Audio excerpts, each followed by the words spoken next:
ఈ నెలల్లో జరిగిన పరిణామాల మీద ఈరోజు ఈ ప్రెస్ మీట్ వాటికి సంబంధించిన పలు అంశాల మీద ఇటువైపున స్టోరీ చంద్రబాబు నాయుడు గారు చెప్పిన అబద్ధాలు, వక్రీకరణలు ఇవన్నీ ఒకవైపున స్టోరీ మాత్రమే కనిపించిన పరిస్థితుల మధ్య అసలు వాస్తవాలు ఏమిటి, ఆ వాస్తవాలకు సంబంధించిన సాక్ష్యాలు, ఆధారాలతో సహా ఇటువైపున నాణ్యానికి రెండో వైపున ప్రజెంటేషన్ చేసే కార్యక్రమం ఈరోజు జరుగుతూ ఉంది. రాష్ట్రంలో దాదాపుగా 9 నెలలు కావస్తూ ఉంది. ప్రభుత్వం మారి చంద్రబాబు నాయుడు గారి ప్రభుత్వం ఏర్పడి ఈ నేపథ్యంలో 9 నెలల వెనక్కి పోతే ఎన్నికలకు ముందు చంద్రబాబు గారి నోట మాట ఏమిటి అనంటే బాబు షూరిటీ భవిష్యత్ గ్యారంటీ అని చెప్పి చంద్రబాబు నాయుడు గారి నోట వినిపించే ఒక కామన్ ఫ్రేజ్.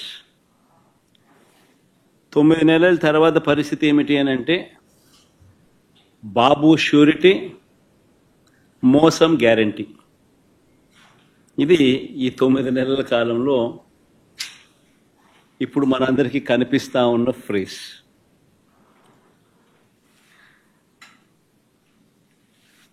చంద్రబాబు నాయుడు గారు ఎన్నికల వేళ చెప్పిన ప్రతి మాట, ఆ మేనిఫెస్టో అంటూ తాను రిలీజ్ చేసిన మేనిఫెస్టోలో తాను చెప్పిన మాటలు, ఎన్నికల వేళ బటన్ నొక్కడం అయితే ఏముంది, అదేం పెద్ద పనా, ముసలావిడ కూడా బటన్ నొక్కుతుంది అన్నాడు. అప్పట్లో నా చంద్రాయుడు ముసలావిడ కూడా ముసలావిడ కూడా బటన్ నొక్కుతుంది, అదేమన్నా బటన్ నొక్కడం గొప్ప సంగతి అని చెప్పి అన్న సందర్భాలు మనం చాలా చూసాం.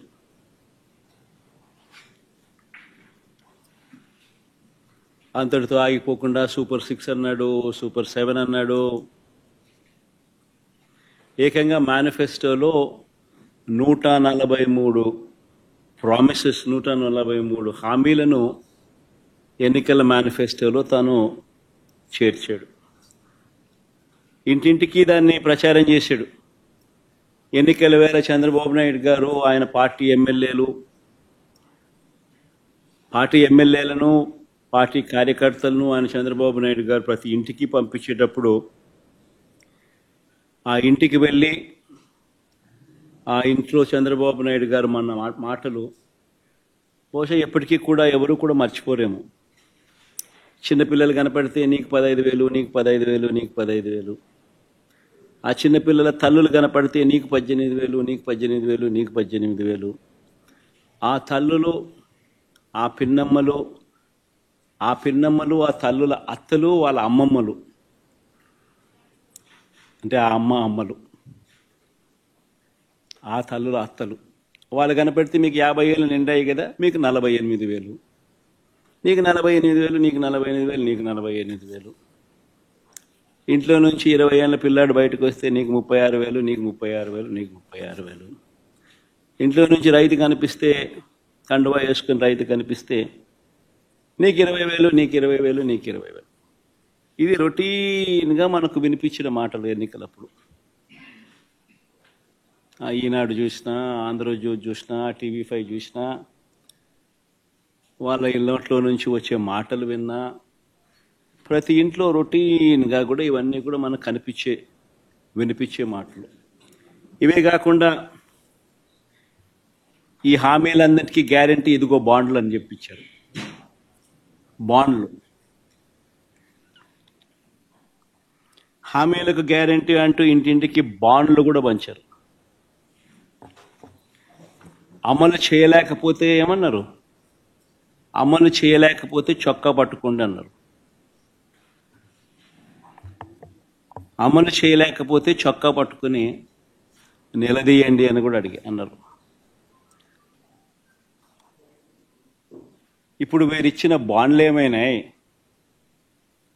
ఇప్పుడు వీరు చెప్పిన మేనిఫెస్టో హామీలు ఏమైనాయి? వీరు పంచిన పాంఫ్లెట్స్ ఏమైనాయి? ఎవరి చొక్కా పట్టుకోవాలి? ఈ 9 నెలల కాలంలో చంద్రబాబు నాయుడు గారి పాలనలో మనం చూస్తూ ఉన్నది ఇది. మరోవైపున చూస్తే రాష్ట్రానికి సంబంధించిన అప్పులు కేవలం ఈ 9 నెలల కాలంలోనే రికార్డులు బద్దలు కొట్టేసి, బహుశా ఎప్పుడు కూడా ఏ ప్రభుత్వము కూడా ఈ స్థాయిలో అప్పులు చేసిన పరిస్థితులు బహుశా దాఖలాలు ఎప్పుడు కూడా లేవు. ఆ స్థాయిలో రికార్డులు బద్దలు కొట్టేశారు. 9 నెలల కాలంలోనే బడ్జెటరీ అప్పులే, అంటే with in the purview of FRBM పరిధిలోకి వచ్చే బడ్జెటరీ అప్పులు, అంటే public account and public debt అప్పులే అక్షరాల ఈ 9 నెలల కాలంలో 80,827 కోట్లు.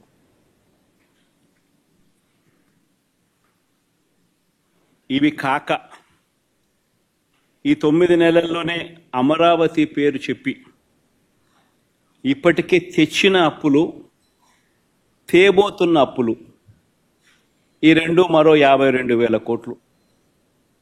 World bank and ADB, Asian development bank, world bank నుంచి 15,000 కోట్లు, KfW జర్మనీ నుంచి 5,000 కోట్లు, హుడ్కో నుంచి 11,000 కోట్లు, CRDA ఏకంగా కమిట్ అయిన అప్పులు, అంటే కమిట్ అయినారు, మరో 21,000 కోట్లు మేము రేస్ చేస్తామని చెప్పి.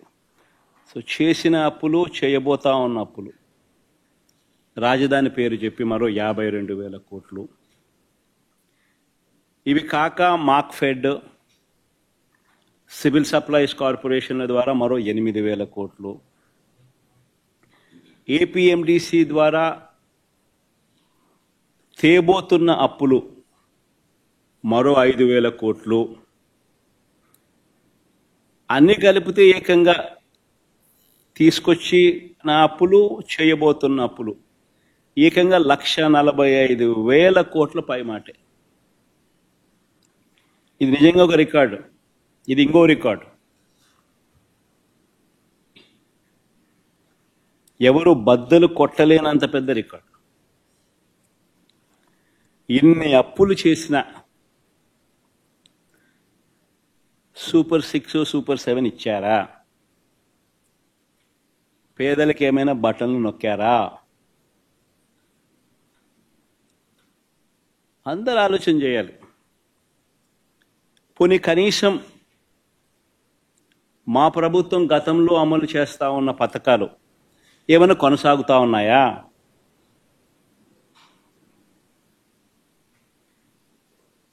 సూపర్ 6 లేదు, సూపర్ 7 లేదు. మా ప్రభుత్వం అమలు చేస్తూ ఉన్న, గతంలో అమలు చేస్తూ ఉన్న పథకాలు పిల్లల చదువులకు అవసరమైన, పిల్లల చదువులను ప్రోత్సహిస్తూ, ఆ తల్లులను ప్రోత్సహిస్తూ, ఆ పిల్లల చదువుల కోసం, ఆ తల్లుల కోసం ఇస్తా ఉన్న అమ్మఒడి పాయే, రైతన్నలకు తోడుగా నిలబడే రైతు భరోసా పథకం పాయే, వసతి దీవెన పాయే, విద్యా దీవెన అరకొర, చేయూత లేదు, ఆసరా లేదు, 0 వడ్డీ ఆరోగ్యశ్రీ పూర్తిగా కూడా యగనామమే, వాహనమిత్ర, నేతన్న నేస్తం, మత్స్యకార భరోసా, కాపు నేస్తం, EBC నేస్తం, చేదోడు, తోడు, లానేస్తం, అన్నీ గతంలో ఉన్న పథకాలన్నీ కూడా పాయే. పిల్లలకు ట్యాబులు ఇచ్చే కార్యక్రమం కూడా పాయే. మరి నేను అడుగుతా ఉన్నా, 1,45,000 కోట్ల రూపాయల అప్పులు చేసినవి, చేయబోతున్నవి ఎవరి జేబీలేకి పోతా ఉన్నాయి?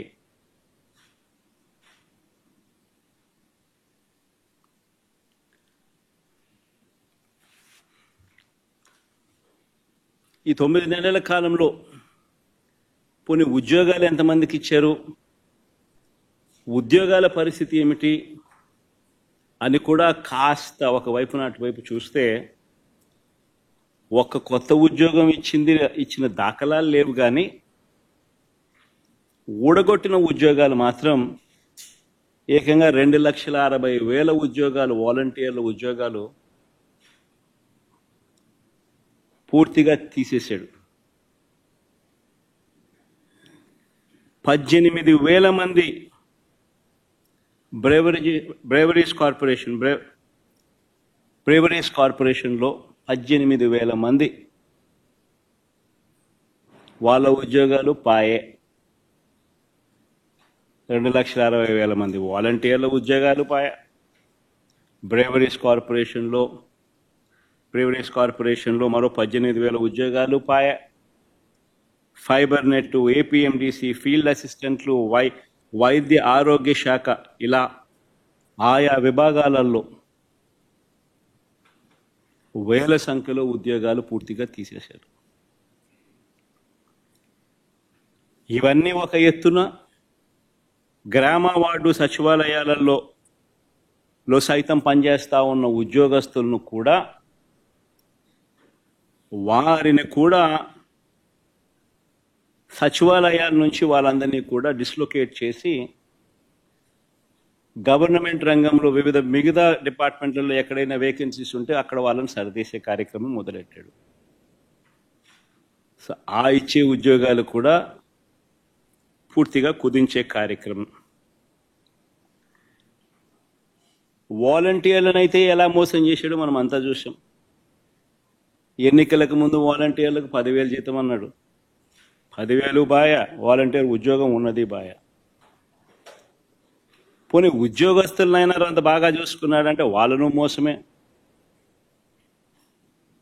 ప్రభుత్వం వచ్చిన వెంటనే ఆయన మేనిఫెస్టో ఒకసారి చూస్తే, ఆయన మేనిఫెస్టో ఆయన ఇచ్చిన 143 హామీలు ప్రభుత్వం వచ్చిన వెంటనే అయ్యారన్నాడు. ఇంటరిమ్ రిలీఫ్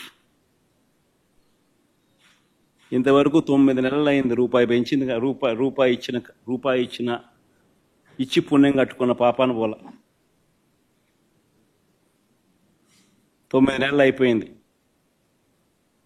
ఉద్యోగులకు మెరుగైన పిఆర్సీ అన్నాడు.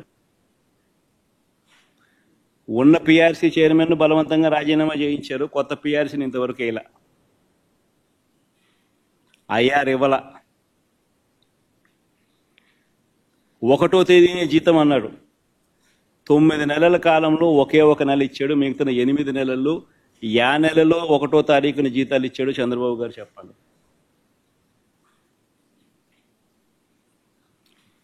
3 డిఎల్ పెండింగ్,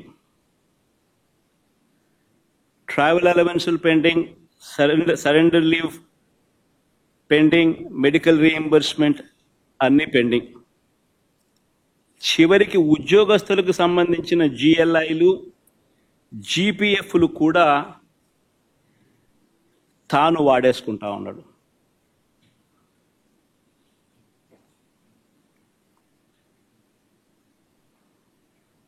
ఈరోజు రాష్ట్రంలో పరిస్థితి ఇది.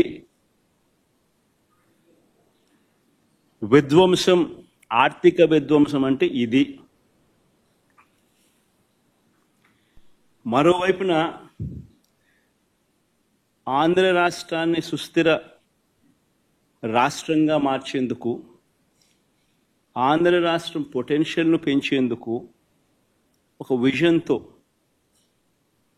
రాష్ట్రానికి తన సొంత వనరులు పెరిగేలా శాశ్వత ప్రాతిపదికన రాష్ట్రం మెరుగ్గా ఉండేందుకు పోర్ట్ బేస్డ్ ఇండస్ట్రియలైజేషన్ తీసుకొచ్చే క్రమంలో భాగంగా ఆంధ్ర రాష్ట్రం ఎప్పుడూ చూడని విధంగా మా హయాంలో అంటే వైఎస్ఆర్సీపీ హయాంలో ఏకంగా 4 పోర్ట్లను కట్టడం మా హయాంలో జరిగింది. Mulapeta port, Machilipatnam port, Ramayapatnam port, ఈ 3 గవర్నమెంట్ రంగంలో కట్టడం మొదలుపెట్టాం. ఇందులో దాదాపుగా రామాయపట్నం పోర్టు అయితే దాదాపుగా 75-80% దాదాపుగా అయిపోయిన పోర్టు ఇప్పటికే. అప్పట్లోనే నాతోనే ఎలక్షన్ కోడ్ లేకపోయిందంటే మొదటి షిప్ను కూడా రామాయపట్నం పోర్టులోకి తీసుకొచ్చేవాళ్ళం. మూలపేట, మచిలీపట్నం మచిలీపట్నం దగ్గర కడతా ఉన్న పోర్టులు కూడా చాలా వేగంగా జరుగుతూ ఉన్నాయి. దాదాపుగా 35-40% పనులు 2 చోట్ల కూడా వేగవంతంగా కూడా అయిపోయిన పరిస్థితులు. 10 ఫిషింగ్ హార్బర్లు నిర్మించే కార్యక్రమాలు కూడా వేగంగా జరుగుతూ ఉన్నాయి.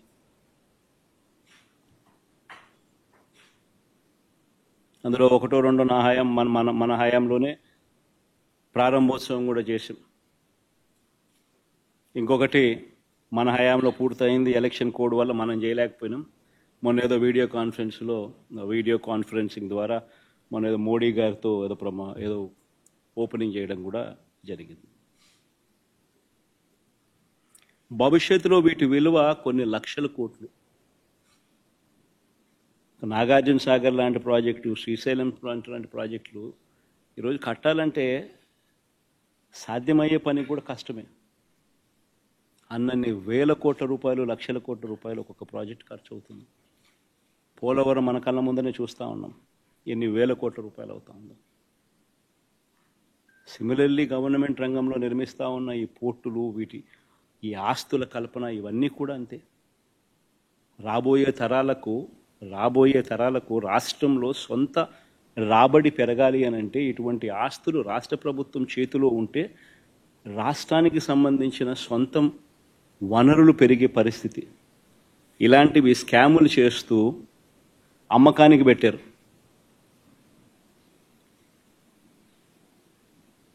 ఆల్రెడీ ఫైనాన్షియల్ టైఅప్ అయిపోయి ఉన్న ప్రాజెక్టులు ఇవన్నీ. ఎవరు దీనికోసం ఫైనాన్సెస్ కోసం ఎతకాల్సిన పర్ల. ఆల్రెడీ డబ్బులు వచ్చి బ్యాంకుల్లో కూర్చొని, డబ్బులు వచ్చి మ్యారిటైమ్ బోర్డ్ అకౌంట్లో కూర్చొని ఉన్నాయి. బ్యాంకులు ఆల్రెడీ టైఅప్ చేస్తున్నాం. ఊరికి డబ్బులు డ్రా చేసుకుంటా కంప్లీట్ చేసేస్తా పోతా అంటే ఈ సంవత్సరంలో రామాయపట్నం పూర్తిగా ప్రారంభోత్సవం చేసేయచ్చు. మిగతాది వితిన్ 1 ఇయర్లో, వితిన్ 1.5 ఇయర్లో మిగతా 2 కూడా పూర్తయిపోతాయి. ఫిషింగ్ హార్బర్ల పరిస్థితి అంతే. అయినా అలాంటివి అమ్ముతున్నారు స్కాములు చేస్తూ.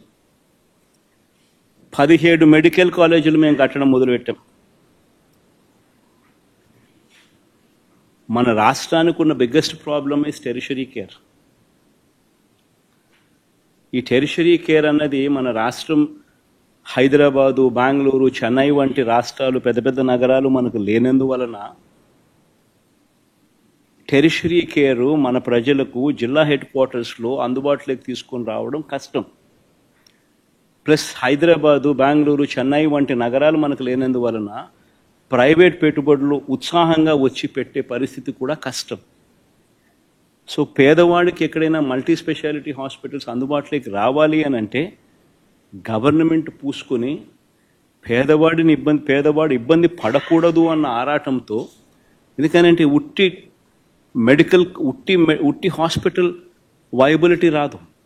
హాస్పిటల్కు teaching, if it is made as a teaching hospital, medical కాలేజ్తో ఆ హాస్పిటల్ అనుసంధానం అయితే పీజీ సీట్స్ వస్తాయి, పోస్ట్ గ్రాడ్యుయేట్ చిల్డ్రన్ అందుబాటులోకి వస్తారు, డాక్టర్లు చదువుతూ ఉన్న వాళ్ళు అందుబాటులోకి వస్తారు, నర్సులు చదువుతూ ఉన్న వాళ్ళు అందుబాటులోకి వస్తారు, వాళ్ళందరూ అక్కడ ఇంటర్న్షిప్ చేస్తారు, హాస్పిటల్ ఖర్చులు తగ్గుతాయి, సూపర్ స్పెషాలిటీ హాస్పిటల్స్కి సంబంధించిన ప్రొఫెసర్లు అందుబాటులో ఉంటారు.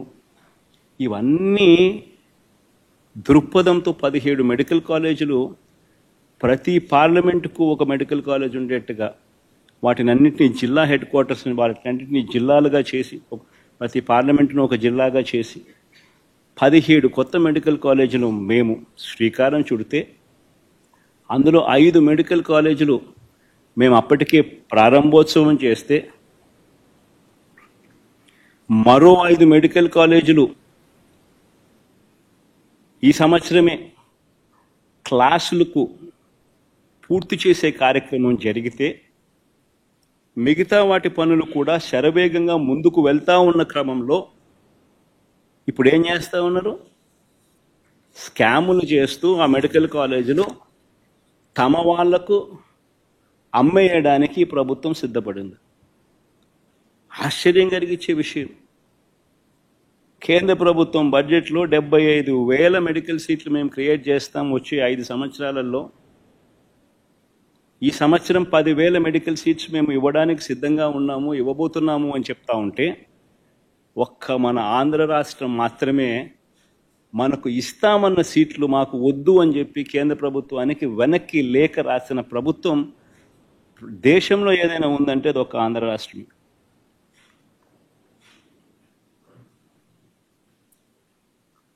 స్కాముల కోసం ఉన్న ఆస్తులు అమ్ముతున్నారు.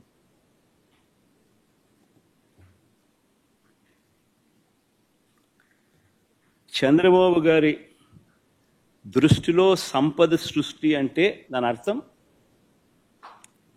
తన ఆస్తులు పెంచుకోవడం, తన వారి ఆస్తులను పెంచుకోవడం మాత్రమే సంపద సృష్టి. ఈరోజు రాష్ట్రంలో జరగని స్కామ్ లేదు. ఈరోజు రాష్ట్రంలో ఇసుక స్కామ్, గతంలో రాష్ట్ర ప్రభుత్వానికి సంవత్సరానికి 750 కోట్లు ఆదాయం వచ్చేది. ఈరోజు రాష్ట్ర ప్రభుత్వానికి రూపాయి ఆదాయం రావడంలా ఇసుక నుంచి. కానీ ఇసుక చూస్తే మనం గతంలో అమ్మిన రేటు కన్నా డబల్ ది రేటుకి అమ్ముతున్నారు. సంపద సృష్టి ఎక్కడ జరుగుతూ ఉంది? చంద్రబాబు నాయుడు జోబిలో జరుగుతూ ఉంది. రాష్ట్ర ప్రభుత్వానికి ఆదాయం ఆవిరై. మద్యం, గవర్నమెంట్ రంగంలో నడిచే మద్యం షాపులు ప్రైవేటైజ్ చేసినాడు. కరెక్ట్గా ఇదే ఆరోపణ మీదనే అరవింద్ కేజ్రీవాల్ అనే ఆయనను జైల్లో పెట్టారు. ఇక్కడ సక్సెస్ఫుల్గా అక్కడ చేయలేకపోయాడు. చేయక మునిపే ఆయన జైలుకు పోయినాడు పాపం. ఇక్కడ చేసి సక్సెస్ఫుల్గా అరవింద్ కేజ్రీవాల్ని అక్కడికి పోయి తిట్టొస్తాడు.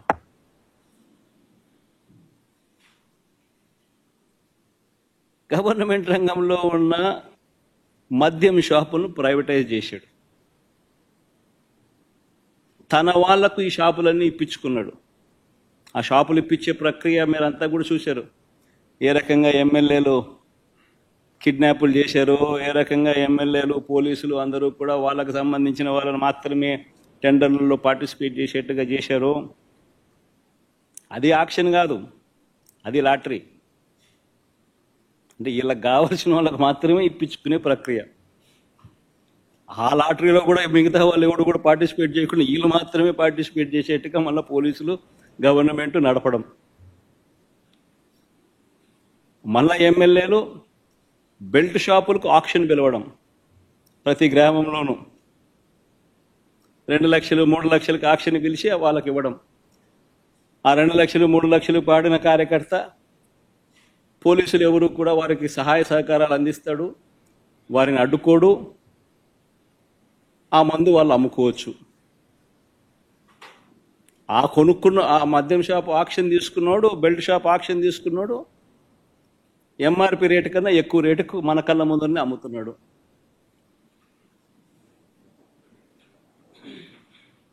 మరి గవర్నమెంట్ రంగంలోనే షాపులుంటే ఆ ఆదాయం అంతా రాష్ట్ర ప్రభుత్వానికి వచ్చేదేగా. రాష్ట్ర ప్రభుత్వం ఆదాయం తగ్గుతుంది, చంద్రబాబు నాయుడు జోబులు ఆదాయం పెరుగుతా ఉంది.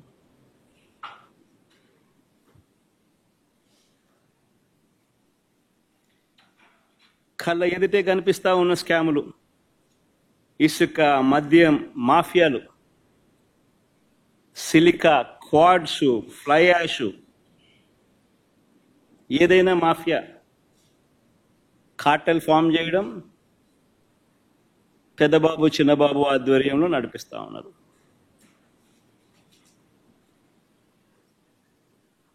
పేకాట క్లబ్బులు, ప్రతి నియోజకవర్గంలోనూ పేకాట క్లబ్బులు, చివరికి మండల స్థాయి గ్రామ స్థాయిలో కూడా పేకాట క్లబ్బులు నడుపుతూ ఉన్నారు. నియోజకవర్గంలో ఏమి జరగాలన్నా, మీకున్న ఫ్యాక్టరీ నడవాలన్నా, మీకు ఎవరికైనా మైనింగ్ లీజ్ ఉంటే ఆ మైనింగ్ లీజ్ మీరు నడుపుకోవాలన్నా, ఆ మైనింగ్ కార్యక్రమం మీరు చేయాలన్నా, ఏమి వ్యాపారం చేయాలన్నా కూడా ఎమ్మెల్యేకు దగ్గరికి వచ్చి అంతో ఇంతో ఇవ్వాలి. ఇస్తేనే పనులు జరిగేది, ఇస్తేనే పనులు చేసుకోవచ్చు. ఎమ్మెల్యే పెద్దబాబుకింత చిన్నబాబుకింత దత్తపుత్రునికింత ఆయన సర్దితేనే నాకింత నీకింత అని సాఫీగా జరుగుతాయి.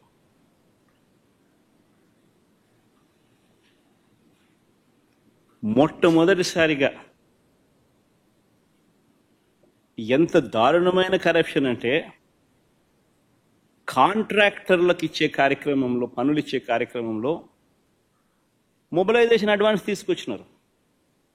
ఇంతకుముందు లేదు మొబిలైజేషన్ అడ్వాన్స్ ఇచ్చే కార్యక్రమం. పనులు చేసినప్పుడు, చేసిన తర్వాత బిల్లులు పెడితే ఆ బిల్లులు మాత్రమే డబ్బులు ఇచ్చే పరిస్థితి నుంచి, అలా కాదు, నువ్వు పనులు చేయకపోయినా పర్వాలా,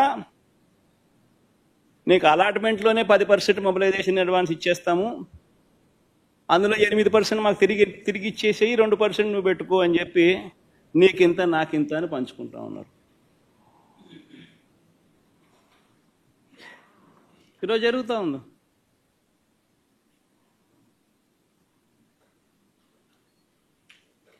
మా హయాంలో టెండర్లు పిలవాలంటే జ్యుడిషియల్ ప్రివ్యూకి పంపించేవాళ్ళం, అది రద్దు చేసేసినారు.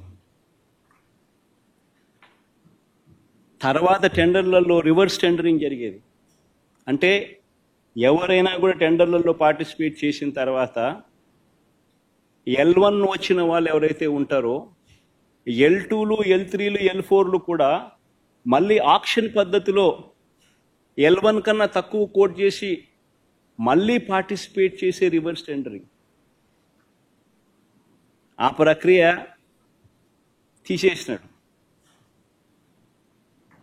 తీసేసి మొబిలైజేషన్ అడ్వాన్స్ ఇస్తూ వర్కులు అలాట్ చేయడం, 10% మొబిలైజేషన్ అడ్వాన్స్ చేయడం, 8% ఈయన తీసుకోవడం, 2% కాంట్రాక్టర్కి ఇవ్వడం, ఇది జరుగుతా ఉంది.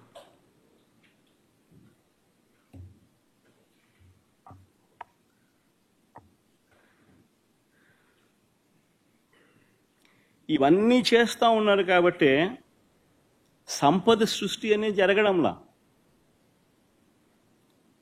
రాష్ట్ర ప్రభుత్వం ఆదాయం ఆవిరవుతా ఉంది.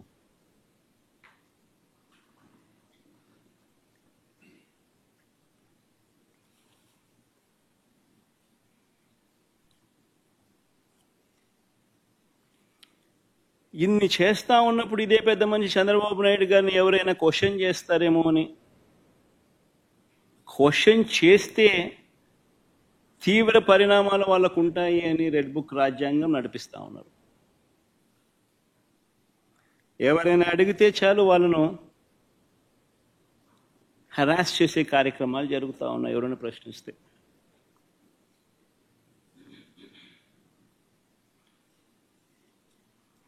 ఎవరైనా మా హామీలు ఏమైనాయని చెప్పి మన రాయచోటిలో చంద్రబాబు నాయుడు గారిని ప్రశ్నిస్తే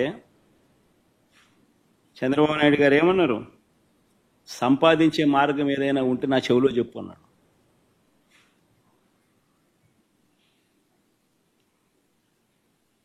అంటే ఎంత వెటకారం అయిపోయిందనంటే, నువ్వు రాజకీయ నాయకుడివి, నువ్వు మాటిచ్చావు, అన్ని తెలిసి నువ్వు మాటిచ్చావు, మాటిచ్చి నిన్ను ప్రశ్నిస్తే సంపద ఎలా సృష్టించాలో నాకు తెలియదు, నువ్వు నా చెవిలో చెప్తే నేను తెలుసుకుంటాను, నువ్వు సంపద నేను సృష్టించిన తర్వాత నీకు ఇస్తాను అంటున్నాడు. ఎక్కడ ఎంత వెటకారంగా ప్రజలతో జీవితాలతో ఆడుకుంటా ఉన్నాడు ఈ మనిషి. చీటింగ్లో PhD తీసుకున్న ఈ వ్యక్తి ఆయన నటన అన్నది ఏ స్థాయిలో ఉంటుందనంటే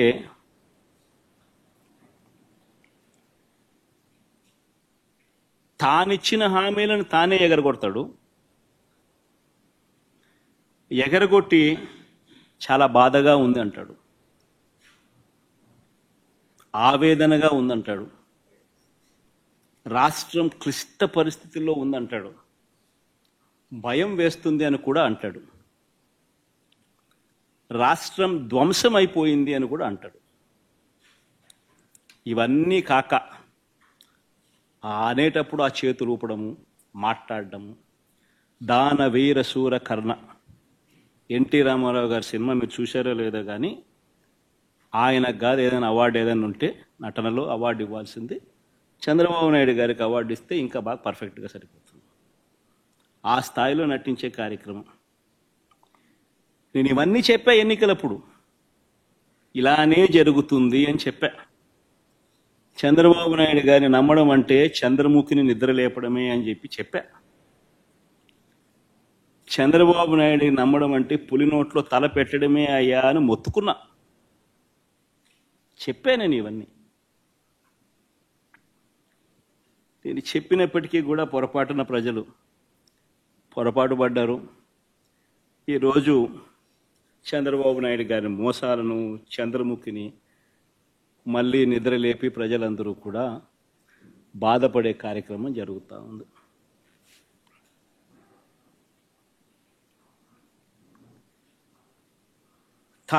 చంద్రబాబు నాయుడు గారు ప్రజలను వంచే కార్యక్రమం ఏదైతే ఉందో, మోసం చేసే కార్యక్రమం ఏదైతే ఉందో, అది స్లోగా ఒక పద్ధతి ప్రకారం స్లోగా పాయిజన్ ఎక్కిస్తుంటాడు. తన అబద్ధాల ఫ్యాక్టరీలో నుంచి అబద్ధాలను బయటికి తీస్తాడు. దానిని ఈనాడు, ఆంధ్రజ్యోతి, టీవీ5 వీళ్ళంతా కూడా రకరకాల పద్ధతుల్లో పబ్లిసిటీ ఇస్తారు. చంద్రబాబు నాయుడు తప్పే లేదన్నట్టుగా, రాష్ట్రం ఇలాంటి పరిస్థితిలో ఉంది కాబట్టి ఆయన చేయలేకపోతా ఉన్నాడు అన్నట్టుగా ఇంప్రెషన్ ఇస్తూ అలా అలా అలా అలా అలా స్లో పాయిజన్ ఇచ్చుకుంటూ పోయే కార్యక్రమం జరుగుతూ ఉంది. ఒక పద్ధతి ప్రకారం, ఒక ప్లాన్ ప్రకారం. ఆయన చెప్పే అబద్ధాలు, అవి అబద్ధాలని తెలిసి కూడా, అది వక్రీకరణ అని తెలిసి కూడా, తెలిసినా కూడా అవే నిజాలు అన్నట్టుగా మళ్ళీ ఇదే ఈనాడు, ఇదే ఆంధ్రజ్యోతి, ఇదే టీవీ5 దాన్ని అలా బుల్డోజ్ చేసుకుంటూ పోతాయి. మొన్న ఈ మధ్యకాలంలో నీతి ఆయోగ్ పేరుతో కొత్త డ్రామాలు మీరంతా కూడా చూసే ఉంటారు. మొన్న ఈ మధ్యకాలంలో నా యాబ్సెన్స్లో నీతి ఆయోగ్ అని చెప్పి ఒకటి చంద్రబాబు నాయుడు ప్రజెంటేషన్ అని చెప్పి ఒక కొత్త డ్రామా చేశాడు. చంద్రబాబు నాయుడు గారు చూపించిన రిపోర్ట్లు ఏమిటి, వాస్తవాలు ఏమిటి అని చెప్పి కూడా ఒక్కసారి నేను చెప్తా. ఎవరైనా కూడా కంపేర్ చేసేటప్పుడు తన 5 సంవత్సరాలు, మన 5 సంవత్సరాలు మొత్తంగా కంపేర్ చేసి ఇది వాస్తవాలు అని చెప్పాలనా లేదా? మామూలుగా ఎవరైనా కూడా చిత్తశుద్ధి ఉన్న వాళ్ళైతే. కానీ ఈ మనిషి ఏం చేశాడు? ఈ చెద్దమని చంద్రబాబు నాయుడు గారు ఆయన పాలనలో బెస్ట్ ఇయర్ తీసుకున్నాడు. ఒకటే ఒక సంవత్సరం, 2018-19. మన పాలనలో వర్స్ట్ ఇయర్ తీసుకున్నాడు, ఒకే ఒక సంవత్సరం, 2022-23 సంవత్సరం. తీసుకొని పోలిక చూపిస్తూ రాష్ట్రం సెలెక్టివ్గా పోలిక చూపిస్తూ చాలా అన్యాయమైన పరిస్థితిలో ఉన్నట్టుగా ఇంప్రెషన్ ఇచ్చాడు. నేను ఇప్పుడు మీకు ఆ 5 ఏళ్ళ డేటా ఇస్తాను. చంద్రబాబు నాయుడు గారు 5 ఏళ్ళ డేటా, వైఎస్ఆర్సీపీ ప్రభుత్వానికి సంబంధించిన 5 ఏళ్ళ డేటా. అందులో చంద్రబాబు నాయుడు గారు చెప్పిన ఆ సంవత్సరం కూడా కనిపిస్తుంది, ఒక సంవత్సరం. దాని తర్వాత మీరే చెప్పండి, ఎవరు ఆర్థిక విధ్వంసం చేశారో అన్నది ఎవరో మీరే చెప్పండి. ఆ డేటా ఒక్కసారి చూపించము, ఒకసారి టేబుల్ 1 ఒకసారి చూపించము ఒకసారి. ఇన్ఫ్యాక్ట్ మా హయాంలో ఇంకోటి గుర్తుపెట్టుకోవాల్సిన అంశం, చాలా చాలా గుర్తుపెట్టుకోవాల్సిన అంశం ఒకటి ఉంది. మా హయాంలో 2.5 సంవత్సరం కోవిడ్. మా హయాంలో, వైఎస్ఆర్సీపీ హయాంలో 2.5 సంవత్సరం కోవిడ్. చంద్రబాబు నాయుడు గారి హయాంలో కోవిడ్లు లేవు, పాండమిక్లు లేవు, ఇంకొకటి లేవు. క్యాపిటల్ ఎక్స్పెండిచర్ ఒక్కసారి గమనించండి. ఎవరు ఆర్థిక విధ్వంసం చేశారు అన్నది ఒకసారి గమనిద్దాం. 2014 నుంచి 2019 దాకా చంద్రబాబు నాయుడు గారి హయాంలో యావరేజ్ క్యాపిటల్ ఎక్స్పెండిచర్ అంటే మూలధన వ్యయం, అంటే ఆస్తుల కల్పనలో భాగంగా చంద్రబాబు నాయుడు గారి హయాంలో ఏ మేరకు క్యాపిటల్ ఎక్స్పెండిచర్ చేశాడు అని చెప్పి చూస్తే యావరేజ్ ఆయన హయాంలో 13,860 కోట్ల రూపాయలు ఆయన క్యాపిటల్ ఎక్స్పెండిచర్ చేస్తే, మా హయాంలో కోవిడ్ లాంటి సమస్యలు ఉన్నా కూడా, కోవిడ్ లాంటి విపత్కర సమస్యల్లో కూడా ఒకవైపున ప్రజలకు తోడుగా ఉంటూ ఆదుకుంటూ, మరోవైపున క్యాపిటల్ ఎక్స్పెండిచర్ మీద మూలధన వ్యయం కింద మా యావరేజ్ ఎక్స్పెండిచర్ 15,632 కోట్ల రూపాయలు మేము ఖర్చు చేశాం. అంటే ఎవరి హయాంలో ఆర్థిక విధ్వంసం జరిగింది అని నేను అడుగుతా ఉన్నా. ఇది కాగ్ రిపోర్ట్.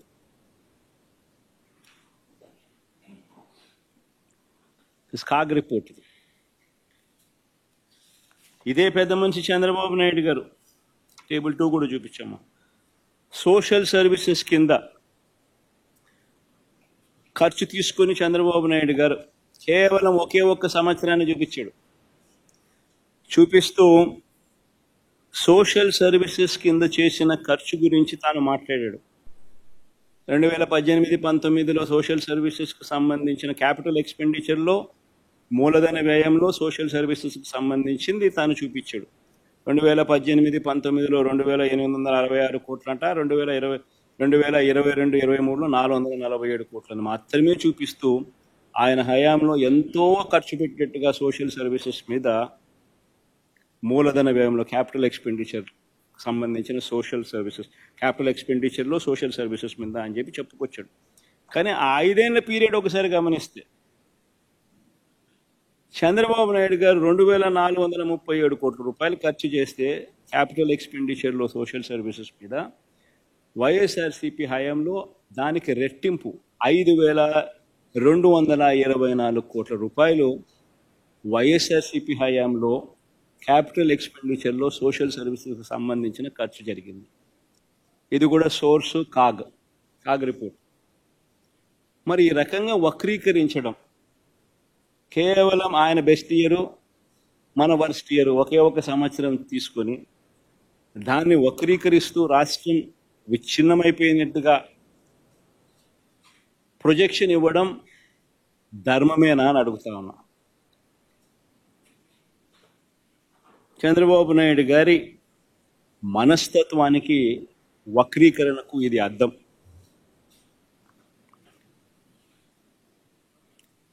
ఏ రకంగా కూడా చూసుకున్నా కూడా మా ప్రభుత్వం అన్ని రకాలుగా రాష్ట్రం ముందడుగులో పెట్టాం. టేబుల్ 3కి బొమ్మ 2014 నుంచి 19 మధ్య చంద్రబాబు గారి హయాంలో దేశ జీడిపిలో ఆంధ్ర రాష్ట్ర వాటా ఎంత? ఇది వెరీ వెరీ సిగ్నిఫికెంట్ పాయింట్.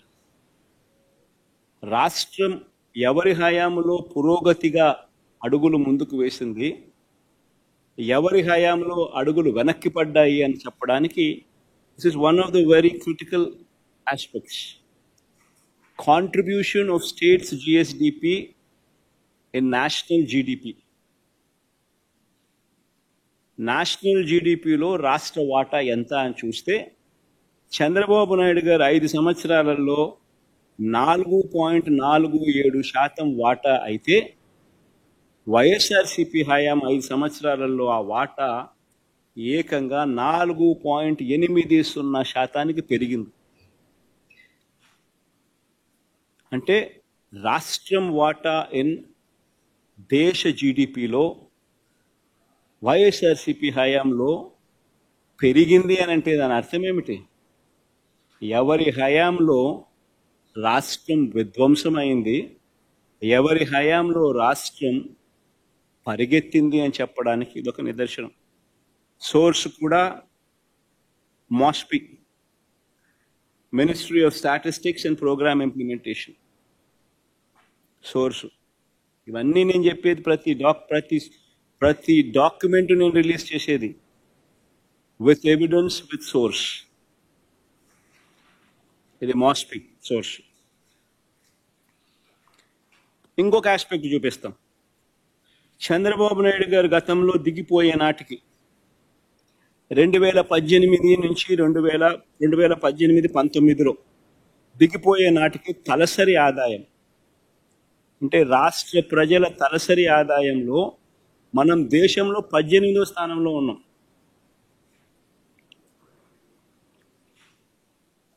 తలసరి ఆదాయంలో మనం దేశంలో 18వ స్థానంలో ఉంటే చంద్రబాబు నాయుడు గారి హయాంలో, అదే వైఎస్ఆర్సీపీ హయాం వచ్చేసరికి ఆ 5 సంవత్సరాల కాలంలో వైఎస్ఆర్సీపీ ప్రభుత్వం దిగిపోయే నాటికి తలసరి ఆదాయంలో ఏకంగా 15వ స్థానానికి పెరిగాం.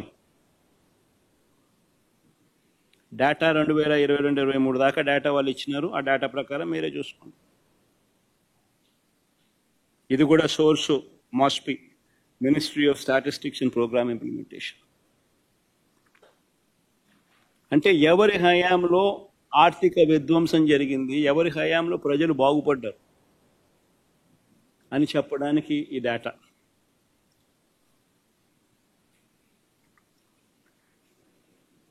రెండు 2019 నుంచి 2024 మన హయాంలో, వైఎస్ఆర్సీపీ ప్రభుత్వ హయాంలో మనం దేశంతోనే పోటీ పడ్డాం. దేశం కన్నా మెరుగైన నెంబర్స్ ఇచ్చినాం. ఆ మధ్యలో ఉన్నది చూస్తే దేశంతో ఆంధ్ర రాష్ట్రం పోటీ పడిన ఫిగర్స్ కనిపిస్తాయి. దేశం జీడిపి ప్రతి సెక్టర్లోనూ ఆంధ్ర రాష్ట్రం లీడింగే. ప్రైమరీ సెక్టర్లో తీసుకున్నా, సెకండరీ సెక్టర్లో తీసుకున్నా, టెరిషరీ సెక్టర్లో తీసుకున్నా కానీ ప్రతి సెక్టర్లోనూ రాష్ట్ర ప్రభుత్వం దేశం కన్నా బెటర్గా పర్ఫామ్ చేసింది. మొత్తం మీద జీడిపి ఆ 5 సంవత్సరాలలో, మన ప్రభుత్వం 5 సంవత్సరాలలో 2019 నుంచి 2024లో దేశం జీడిపి 9.34 అయితే దేశం జీడిపి కన్నా రాష్ట్రం 10.23%తో మెరుగైన పనితీరు కనపరిచింది. సోర్స్ ఇది కూడా MoSPI, ministry of statistics and programme implementation. ఇంకొక ఫ్యాక్టర్ తీసుకుందాం. పారిశ్రామిక రంగం జీబీఏ. పారిశ్రామిక రంగం జీబీఏ అంటే ఇండస్ట్రీ, పరిశ్రమలు, పారిశ్రామిక రంగానికి సంబంధించిన పురోగతి, దీనికి సంబంధించిన గ్రాస్ వాల్యూ యాడెడ్ ర్యాంకింగ్ ఏమిటి అని చెప్పి చూస్తే చంద్రబాబు దిగిపోయే నాటికి దేశంలో మన రాష్ట్రం 11వ స్థానంలో ఉంటే,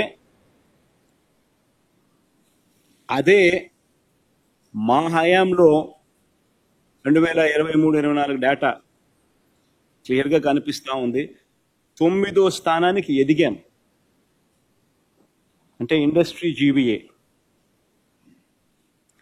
పారిశ్రామిక రంగం విషయంలో ఎవరి హయాంలో రాష్ట్రం పరిగెత్తింది, ఎవరి హయాంలో పురోగతి కనిపించింది అని అంటే చంద్రబాబు దిగిపోయే నాటికి దేశంలో మన రాష్ట్రం దేశంలో 11వ స్థానంలో ఉంటే మన హయాంలో ఏకంగా 9వ స్థానానికి ఎదిగాం. 2.5 ఏళ్ల పాటు కోవిడ్ ఉన్నా కూడా ఈ లెక్కలన్నీ, ఇవన్నీ కూడా నేను మళ్ళీ చెప్తా ఉన్నా. 2.5 సంవత్సరాలు కోవిడ్ ఉన్నా కూడా పర్ఫార్మెన్స్ ఇది. మరి ఎవరిది ఆర్థిక విధ్వంసం? అందరూ ఆలోచన చేయాలి. దీని సోర్స్ కూడా ఆర్బీఐ, సోర్స్ కూడా MoSPI, ministry of statistics and programme implementation and RBI. తర్వాత ఇంకొకటి ఫ్యాక్టర్ కూడా తీసుకొస్తాం. ఈ మధ్యకాలంలో మన చంద్రబాబు నాయుడు గారు ప్రజెంటేషన్ ఇస్తూ ఇక్కడ కూడా వక్రీకరణే, ఆయన ప్రతి అడుగు వక్రీకరణ. ప్రతి అడుగు అబద్ధం, ప్రతి అడుగు మోసం. ఏ స్థాయిలో వక్రీకరణ అంటే డెట్ సస్టైనబిలిటీ గురించి చంద్రబాబు నాయుడు గారు మొన్న ఈ మధ్యకాలంలోనే ఒక నిర్వచనం చెప్పాడు. రాష్ట్ర ఆదాయం వృద్ధి రేటు కన్నా చెల్లించాల్సిన వడ్డీల వృద్ధి రేటు ఎక్కువగా ఉంటే డెట్ పరంగా సస్టైనబుల్ కాదు అని చంద్రబాబు నాయుడు గారు నిర్వచనం చెప్పాడు. సరే పోనీ ఒక మాదిరిగా ఇది ఈ మాదిరిగా క్యాలిక్యులేషన్ అనేది చేయకపోయినా కూడా ఆయన చెప్తా ఉన్న థియరీని మనం కాదని ఎందుకు అనాలి? పోనీ ఆయన చెప్తా ఉన్న థియరీ ప్రకారం, ఆయన చూపించే థియరీలో ఆంధ్ర రాష్ట్రం మన పాలనలో మాత్రం ఏం జరిగింది అని మాత్రమే చూపిస్తాడు తప్ప ఆయన హయాంలో ఎలా ఉంది అని కూడా చూపించాలి కదా, అది చెప్పడు. ఇదే డెట్ సస్టైనబిలిటీ గురించి ఒకసారి గమనించినట్టయితే 2014 నుంచి 19 నాటికి, అంటే చంద్రబాబు నాయుడు గారి హయాంలో ఎలాంటి కోవిడ్ లేదు, ఎలాంటి పాండమిక్ లేదు. ఇవన్నీ ఏవీ లేకపోయినా కానీ చంద్రబాబు నాయుడు గారి పరిస్థితి ఏమిటి అని చెప్పి చూస్తే ఒక్కసారి గమనించినట్లయితే ఇక్కడ కేంద్ర ప్రభుత్వం కంపారిజన్ ఒకసారి ఫస్ట్ చేద్దాం. కేంద్ర ప్రభుత్వం గుణాంకాలు ఒక్కసారి గమనిద్దాం. కేంద్ర ప్రభుత్వం గుణాంకాలు పరిశీలిస్తే కేంద్ర ప్రభుత్వం చంద్రబాబు నాయుడు గారి మాదిరిగా ఆ 5 సంవత్సరాలు లెక్కలేకి వేసుకుంటే పరిస్థితి ఏమనిపిస్తుంది? కేంద్ర ప్రభుత్వం కట్టిన వడ్డీల వృద్ధి రేటు 9.26% అయితే కేంద్ర ప్రభుత్వానికి సంబంధించిన కంపౌండెడ్ యాన్యువల్ గ్రోత్ రేట్ అంటే వృద్ధి రేటు జీడిపిలో 10.97%. అంటే మంచిదే. దేశం వృద్ధి రేటు కట్టాల్సిన వడ్డీల వృద్ధి రేటు కన్నా ఎక్కువగా ఉంది. ఇది చంద్రబాబు నాయుడు చెప్పిన థియరీ ప్రకారం బాగానే ఉంది అని చెప్పి అనిపించే ఒక డేటా. మరి ఇదే మాదిరిగానే చంద్రబాబు నిర్వచనం ప్రకారం ఇదే మాదిరిగా చంద్రబాబు గారి హయాంలో ఎలా ఉంది అని కూడా ఒక్కసారి గమనిస్తే చంద్రబాబు గారి హయాంని దాచిపెట్టాడు చంద్రబాబు నాయుడు గారు, తెలివిగా ఇది చూపించాల. చంద్రబాబు నాయుడు గారు దిగిపోయే నాటికే రాష్ట్రం పరిస్థితి ఏంటంటే కట్టాల్సిన వడ్డీల వృద్ధి రేటు 15.43% ఉంటే రాష్ట్ర ప్రభుత్వంలో GSDP growth rate compounded annual growth rate పెరుగుదల ఎంత అంటే 13.46. అంటే ఈ థియరీ ప్రకారము, చంద్రబాబు నాయుడు గారు చెప్పిన థియరీ ప్రకారము డెట్ సస్టైనబిలిటీ అన్నది చంద్రబాబు నాయుడు గారు దిగిపోయే నాటికే పరిస్థితి ఇది. అంటే రాష్ట్ర ప్రభుత్వానికి సంబంధించిన జిఎస్డిపి గ్రోత్ రేటు కన్నా కట్టాల్సిన వడ్డీల గ్రోత్ రేటు రాష్ట్రంలో ఎక్కువ ఉంది చంద్రబాబు నాయుడు దిగిపోయే నాటికి. ఇది చంద్రబాబు నాయుడు గారు తెలివిగా పక్కన పెట్టాడు, చూపించాడు. కానీ చంద్రబాబు నాయుడు గారి హయాంలోనే ఈ పరిస్థితి ఉంటే ఆ తర్వాత మన ప్రభుత్వం 2019-24 వచ్చిన తర్వాత మన ప్రభుత్వంలో కోవిడ్ వచ్చింది. 2.5 సంవత్సరాలు కోవిడ్, అతలాకుతలమైన పరిస్థితులు, రాష్ట్రానికి సంబంధించిన ఆదాయ వనరులు తగ్గుదల కనిపించిన పరిస్థితులు, అనుకోని ఖర్చులు పెరిగిన పరిస్థితులు, రాష్ట్రమే కాదు దేశం కూడా అతలాకుతలమైన పరిస్థితి. అటువంటి 2019 నుంచి 2024లో దేశానికి సంబంధించిన పరిస్థితి ఏమిటి అని ఒక్కసారి గమనిస్తే దేశానికి సంబంధించిన కంపౌండెడ్ యాన్యువల్ గ్రోత్ రేట్ అంటే వడ్డీలకు సంబంధించిన పెరుగుదల వృద్ధి రేటు 12.80% అయితే దేశానికి సంబంధించిన growth rate compounded annual growth rate 9.34%. అంటే దాని అర్థం దేశం జీరో సస్టైనబిలిటీలోకి వెళ్ళిపోయింది దీని ప్రకారం. మరి అలాంటి పరిస్థితుల్లో రాష్ట్రం అన్నది పరిస్థితి ఏమిటి అన్నది ఒకసారి చూస్తే, రాష్ట్రము వడ్డీలకు సంబంధించిన వృద్ధి రేటు చంద్రబాబు నాయుడు గారి హయాంలో 15.43% ఉంటే దాంట్లో పురోగతి సాధించి 13.92% తగ్గించగలిగాం. అది ఎప్పుడు?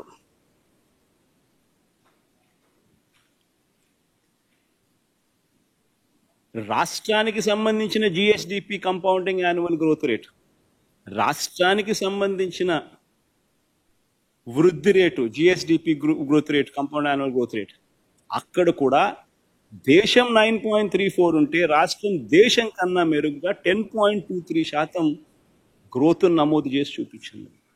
అంటే అక్కడ మనం ప్లస్సే. మరి ఇప్పుడు చెప్పండి, ఈ పిక్చర్ అంతా చూపించుకోకుండా కేవలం ఈ ఒక్క పిక్చర్ మాత్రమే చూపించి వడ్డీలకు సంబంధించిన పెరుగుదల రేటు 13.92%, ఆంధ్ర రాష్ట్ర జిఎస్డిపి గ్రోత్ రేటు 10.23% మాత్రమే అని చూపించి రాష్ట్రం విధ్వంసమైంది మన హయాంలో, వైఎస్ఆర్సీపీ హయాంలో అని చెప్పడం ధర్మమేనా? మొత్తం పిక్చర్ కనుక గమనిస్తే చంద్రబాబు నాయుడు గారి హయాంలోనే రాష్ట్రం విధ్వంసమైందని కనిపిస్తుంది.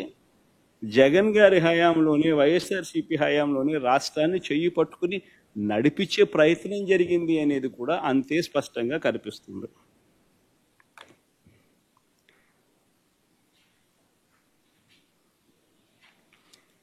ఇక 2019 నుంచి 2024 మధ్య పరిస్థితి ఏమిటి అని చెప్పి ఒకసారి గమనించినట్టయితే, మన రాష్ట్రంలోనే కాదు, కేంద్రంలోనే కాదు, ప్రపంచంలో కూడా తీసుకున్నా కూడా ఇదే పరిస్థితి.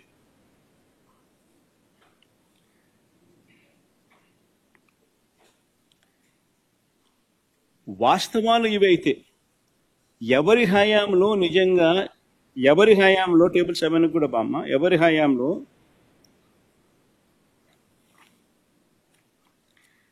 వాస్తవం ఇదైతే ఎవరి హయాంలో రాష్ట్రం విచ్ఛిన్నమైంది, ఎవరి హయాంలో అప్పులు ఎలా ఉన్నాయి అని కూడా ఒకసారి గమనించినట్లయితే ఈ పెద్ద మనిషి చంద్రబాబు నాయుడు గారు అన్ని అబద్ధాలు మోసాలే చేస్తారు. ఇదే పెద్ద మనిషి ఎన్నికలప్పుడు ఏమన్నాడు? రాష్ట్రం అప్పులు 14 లక్షల కోట్లు అని చెప్పి ఊదరగొట్టాడు.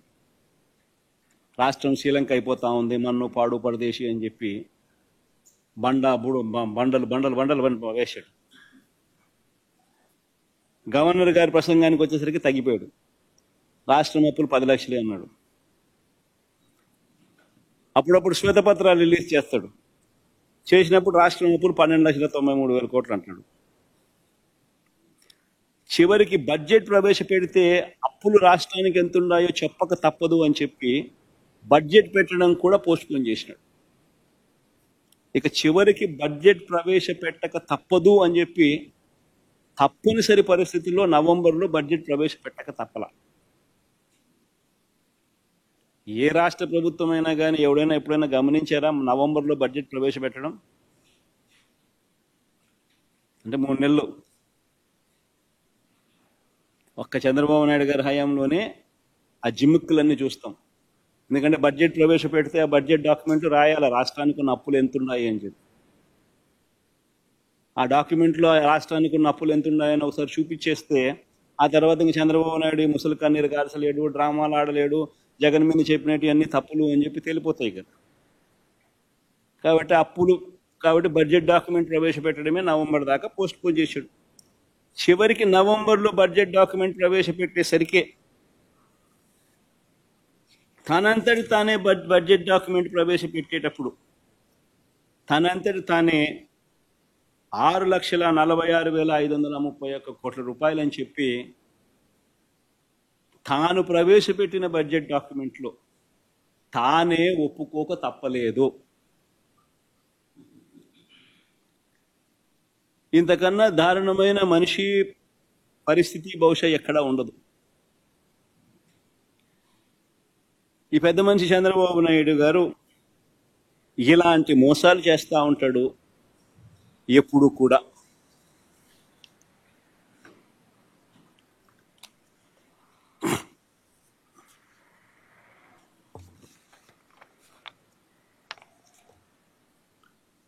అర్థమయ్యేట్టుగా మన వరకు చూపించండి. ఎక్కడెక్కడ అంటే 6,46,000 కోట్లు అనేది చూపించు. ఆయన బడ్జెట్ డాక్యుమెంట్ చూసినారా? అది గమనిస్తే కనిపిస్తుంది. చూసినారా?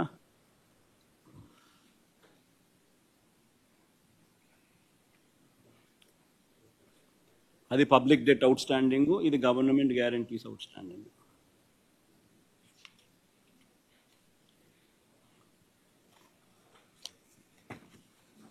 మళ్ళీ అన్ని కాపీస్ మీకు ఇస్తారులే, అందరు తీసుకొని పోండి. ఇన్ని చేయాలి మీ టీవీలలోనూ మీ పేపర్లలోనూ. మీరు ఇవన్నీ డాక్యుమెంట్ ప్రజెంటేషన్ కూడా చేయాలి.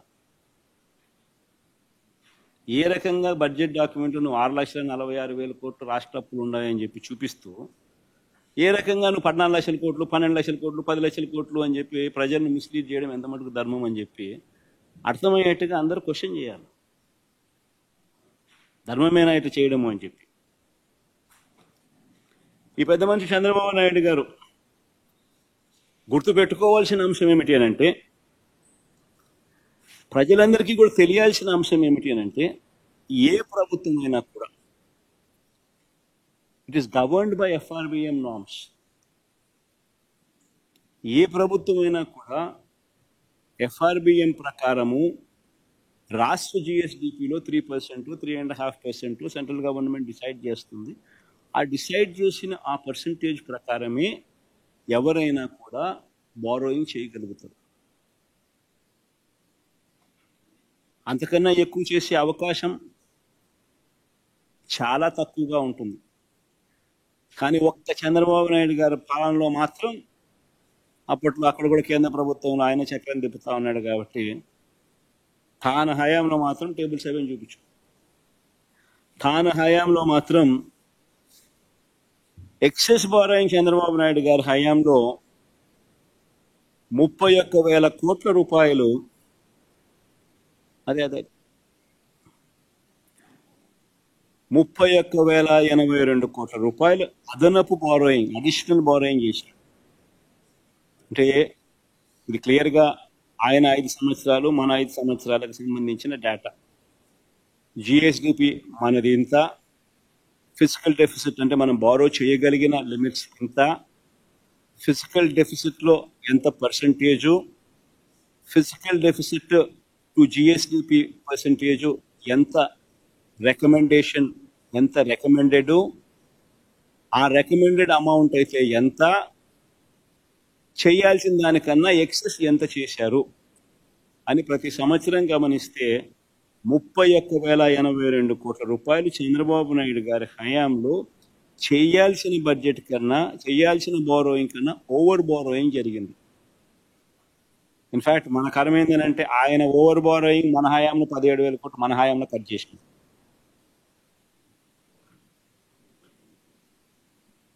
అది కూడా మనం చూస్తాం.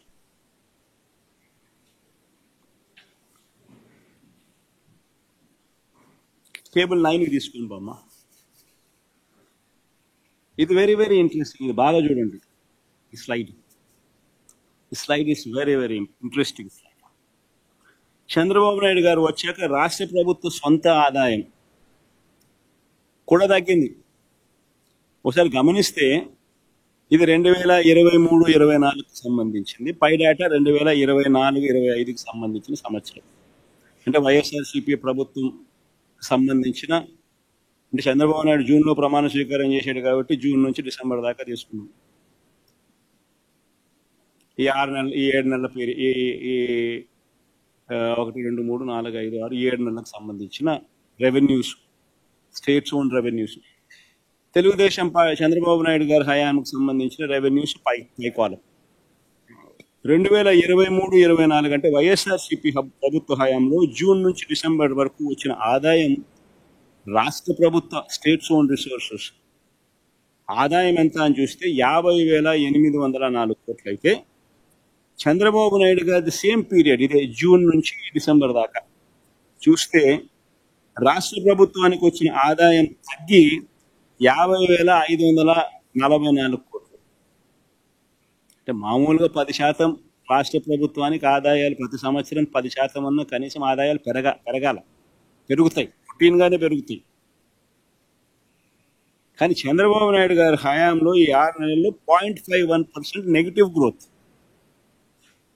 ఎందుకంటే రాష్ట్ర ప్రభుత్వానికి వచ్చే ఆదాయాలు రాష్ట్ర ప్రభుత్వానికి రావడం ఇలా జోబులు లేకపోతాను.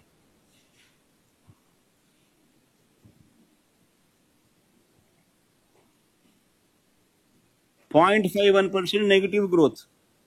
జూన్ నుంచి డిసెంబర్ దాకా చూస్తే 7 నెలల పీరియడ్కు గమనిస్తే 2023 జూన్ నుంచి 2000 డిసెంబర్ 23 దాకా, అంటే మన హయాంలో 50,804 కోట్లు వస్తే చంద్రబాబు నాయుడు గారి హయాంలో, అంటే ఈ జూన్ నుంచి ఈ డిసెంబర్ 2024లో లెక్కేస్తే 50,544 కోట్లే వచ్చింది. అంటే 0.51% నెగిటివ్ గ్రోత్. మరి నెగిటివ్ గ్రోత్ ఉన్నప్పుడు జిఎస్డిపి పెరుగుదల ఉంటుందా, తరుగుదల ఉంటుందా? జీడిపి అండ్ రెవెన్యూ గ్రోత్ రెండు ప్రపోర్షనట్లే కదా, రెండు ప్రపోర్షనల్గా ఉంటాయి కదా. ఒకటి పెరిగితే ఇంకొకటి పెరుగుతుంది, ఒకటి తగ్గితే ఇంకొకటి తగ్గుతుంది. ఇది అందరికీ తెలిసిన థియరీనే. జీడిపి పెరిగితే రాష్ట్ర ఆదాయాలు కూడా పెరుగుతాయి, రాష్ట్ర జిఎస్డిపి పెరిగితే రాష్ట్రానికి వచ్చే ఆదాయాలు పెరుగుతాయి. జిఎస్డిపి తగ్గితే రాష్ట్రానికి వచ్చే ఆదాయాలు కూడా తగ్గుతాయి. ఇది అందరికీ తెలిసిన థియరీ. మరి 0.51% నెగిటివ్ గ్రోత్ చూపిస్తా ఉంటే రాష్ట్రానికి సంబంధించిన ఆదాయాలలో, మరి రాష్ట్రానికి సంబంధించిన జిఎస్డిపి తగ్గాలి కదా? లేదు. చంద్రబాబు నాయుడు గారు 13% రాష్ట్ర జిఎస్డిపిగా పెరిగింది అంటూ రిపోర్ట్ ఇచ్చాడు.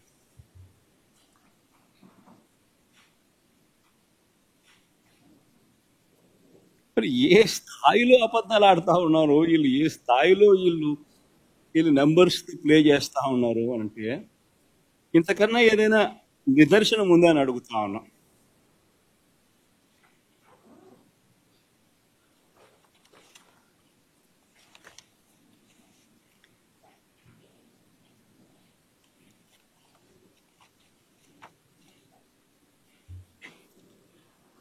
ఇలాంటి తప్పుడు ప్రచారాలు చంద్రబాబు నాయుడు గారికి కొత్త ఏమి కానే కాదు. ఇలా రొటీన్గా ఈ మనిషి అబద్ధాలు చెప్పడము, రొటీన్గా ఈ మాదిరిగా తప్పుడు ప్రచారాలు చేసుకోవడము అలవాటే, పరిపాటే ఆయనకు.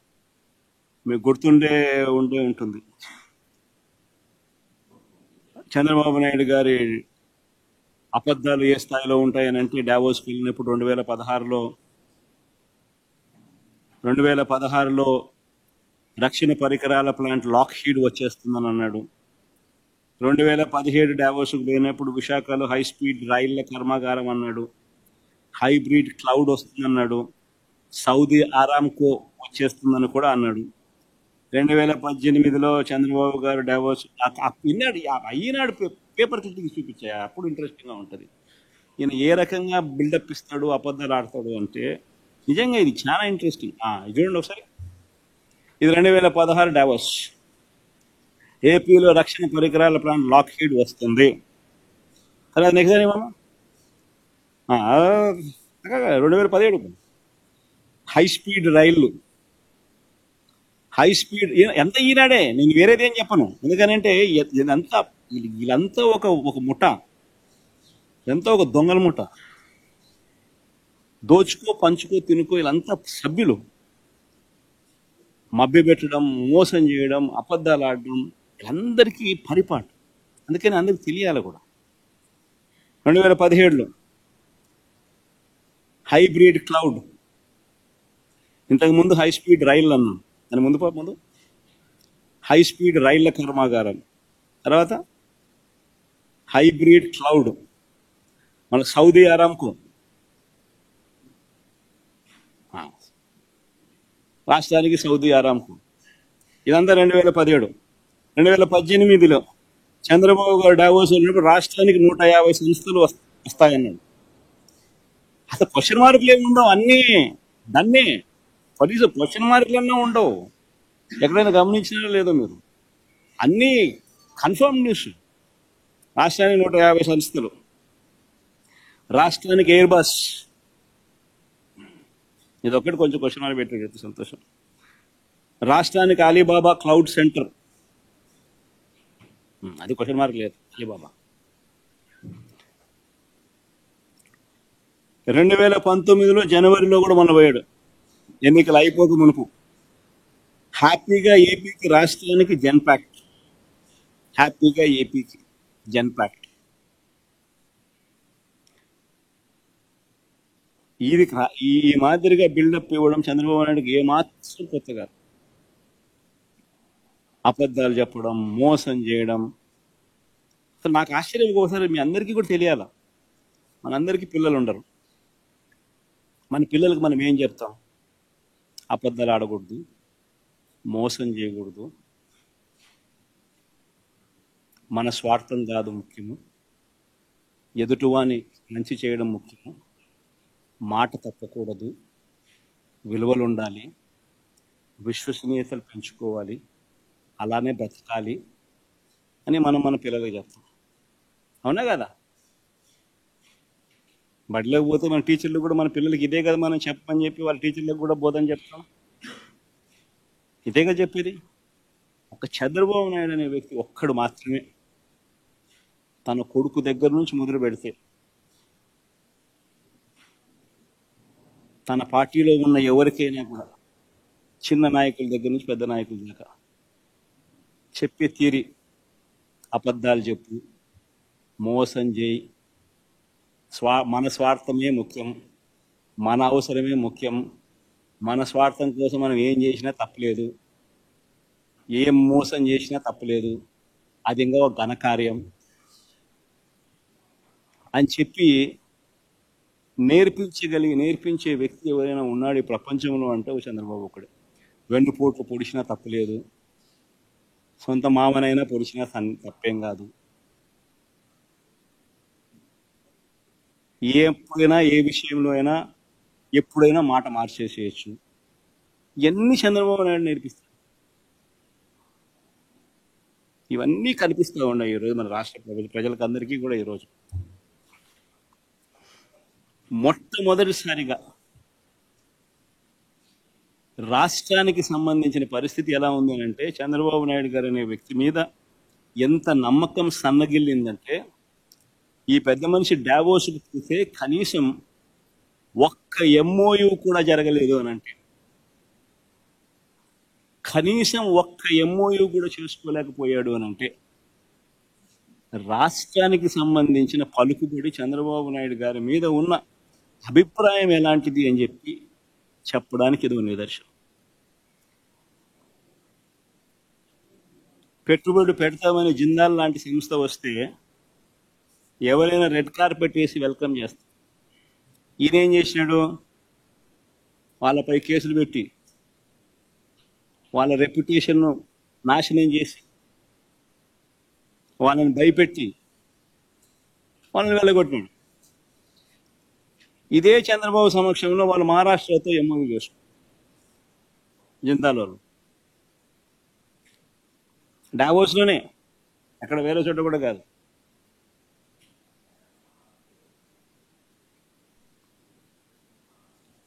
మన హయాంలో మన మోడీ గారి చేత చంద్రబాబు నాయుడు గారు ఏదో మీటింగ్ పెట్టించారు. అవన్నీ మన హయాంలో జరిగినట్టు. ఆ ఎన్టీపీసీ, ఆ బీపీసీఎల్ ప్రాజెక్టులు అన్నీ మన హయాంలో జరిగినట్టు. మళ్ళా ఈయన ఏదో కొత్తగా సాధించినట్టు తెచ్చినట్టు మళ్ళీ బిల్డప్. పోనీ అవకాశం ఉన్న చోట, ఇప్పుడు ఈ మనిషి వల్లనే కదా ఆక్సిజన్ కేంద్ర ప్రభుత్వానికి వస్తుంది. పోనీ అవకాశం ఉన్న చోట చంద్రబాబు ఏదైనా ప్రభావం చూపుతున్నారా? అదైనా ఆలోచన చేద్దాం ఒకసారి. ఇటీవల కేంద్ర బడ్జెట్ చూస్తే రాష్ట్రానికి ప్రత్యేకంగా వచ్చింది ఏమీ లేదు. 12 మంది ఎంపీలు ఉన్న బీహార్లో జేడీయూ పార్టీ. వాళ్ళు ఏమేమి సంపాదించుకున్నారు? బీహార్కు మకానా బోర్డు, బీహార్కు national institute of food technology, బీహార్కు కోసి వెస్టర్న్ కెనాల్ ఆర్థిక సహాయం, ఒక ఎయిర్పోర్ట్, గ్రీన్ఫీల్డ్ ఎయిర్పోర్ట్, ఒక ఎయిర్పోర్ట్ డెవలప్మెంట్, బ్రౌన్ఫీల్డ్ ఎయిర్పోర్ట్, మరో 4 కొత్త ఎయిర్పోర్ట్ల నిర్మాణం, పాట్నా ఐఐటి ఆధునీకరణ, ఇలాంటి ప్రాజెక్టులన్నీ ఈ రాష్ట్రానికి వచ్చాయి. మరి చంద్రబాబు నాయుడు గారు ఏం సాధించినారు? సాధించకపోగా ఉన్న పోలవరం ప్రాజెక్టును నాశనం చేశారు. ఇది పోలవరానికి సంబంధించి డిమాండ్ ఫర్ గ్రాంట్స్ లో బడ్జెట్ డాక్యుమెంట్ లో ఉన్న కాపీ.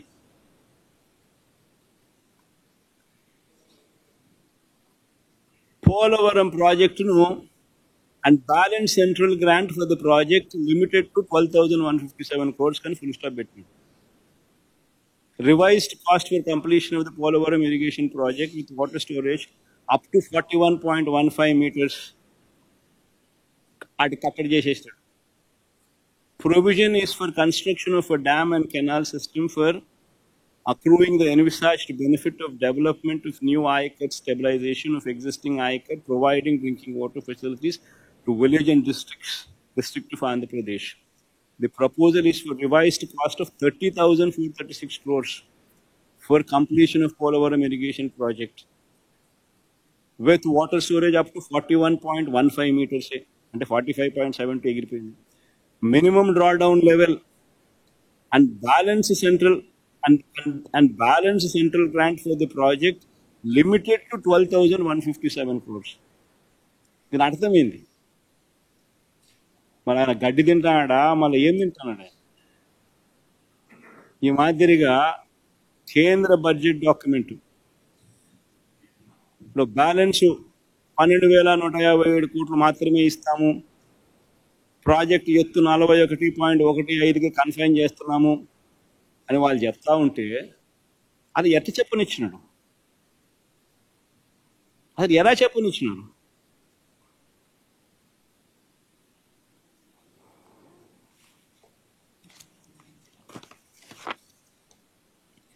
మరి ఇది విధ్వంసం కాదని అడుగుతా ఉన్నా.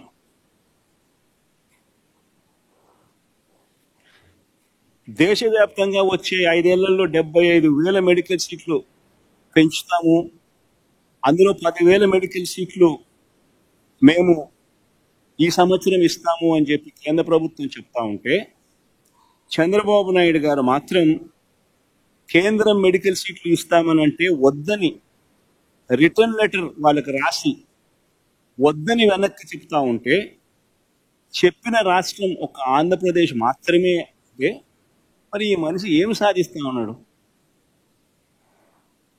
ఇది విధ్వంసం కాదా అని అడుగుతా ఉన్నా. భావితరాలకు మంచి చేసే మెడికల్ కాలేజీల సీట్లు మాక్సిమం ఎన్ని వస్తాయో మన రాష్ట్రానికి తెచ్చుకుని ఎంతమందిని డాక్టర్లను చేయగలిగితే ఎంతమంది డాక్టర్లను చేయాలని తాపత్రయపడకుండా వాళ్ళు సీట్లు ఇస్తాము, దేశం మొత్తం మీద 75,000 సీట్లు ఇస్తాము 5 ఏళ్లలో, ఈ సంవత్సరం 10,000 సీట్లు ఇస్తామని చెప్తా ఉంటే, మా రాష్ట్రానికి సీట్లు అవసరం లేదు అని చెప్పి లేఖ రాస్తా ఉంటే, ఇది ఇంతకన్నా విధ్వంసం ఏదైనా ఉంటుందా అని అడుగుతాం. పిల్లల జీవితాలతో 9 నెలలు చంద్రబాబు గారి ప్రభుత్వం చేసిన విధ్వంసాలు నిజంగా అన్ని కావు. నేను చదువుతా ఒకసారి. ఈ 9 నెలల్లో చంద్రబాబు నాయుడు గారు ఎన్నెన్ని విధ్వంసాలు చేశారో ఒకసారి మీరందరికీ కూడా ఆలోచన చేయమని కోరుతా ఉన్నా. పిల్లల్ని బడులకు పంపేలా తల్లులను మోటివేట్ చేస్తూ తీసుకువచ్చిన అమ్మఒడి పథకం ఆపేశారు. ఇది విధ్వంసం కాదా? స్కూళ్లలో నాడు నేడు పనులు నిలిపేశారు. ఇది విధ్వంసం కాదా? ఇంగ్లీష్ మీడియంను, సిబిఎస్ఈని, అక్కడి నుంచి ఐబీ దాకా ప్రయాణాన్ని, 3వ తరగతి నుంచి టోఫుల్ క్లాసులను తీసేశారు. పిల్లలను ప్రపంచ స్థాయి విద్యకు దూరం చేశాడు. మరి ఇది విధ్వంసం కాదా? 8వ తరగతి పిల్లలకు 8వ తరగతికి వచ్చేసరికి ప్రతి సంవత్సరం ట్యాబులు ఇచ్చే పరిస్థితి నుంచి ప్రోత్సహించాల్సింది పోయి ఆ ట్యాబుల పంపిణీ కార్యక్రమం ఆపేశారు. ఇది విధ్వంసం కాదా? సబ్జెక్ట్ టీచర్ల కాన్సెప్ట్కు గ్రహణం పట్టించారు. ఇది విధ్వంసం కాదా? పిల్లలకు గొప్పగా చదివించేట్టుగా చేయాలి, వాళ్ళు చదివితేనే పేదరికం నుంచి బయటపడతారు అనే సంగతి తెలిసి పిల్లలను చదువులకు ప్రోత్సహించే విధంగా కాకుండా వసతి దీవెన పథకం పూర్తిగా రద్దు చేసి విద్యా దీవెన పథకం అరకొరగా దులిపిస్తూ పిల్లల చదువులతోనూ వాళ్ళ జీవితాలతోనూ చెలగాటమాడడం విధ్వంసం కాదా?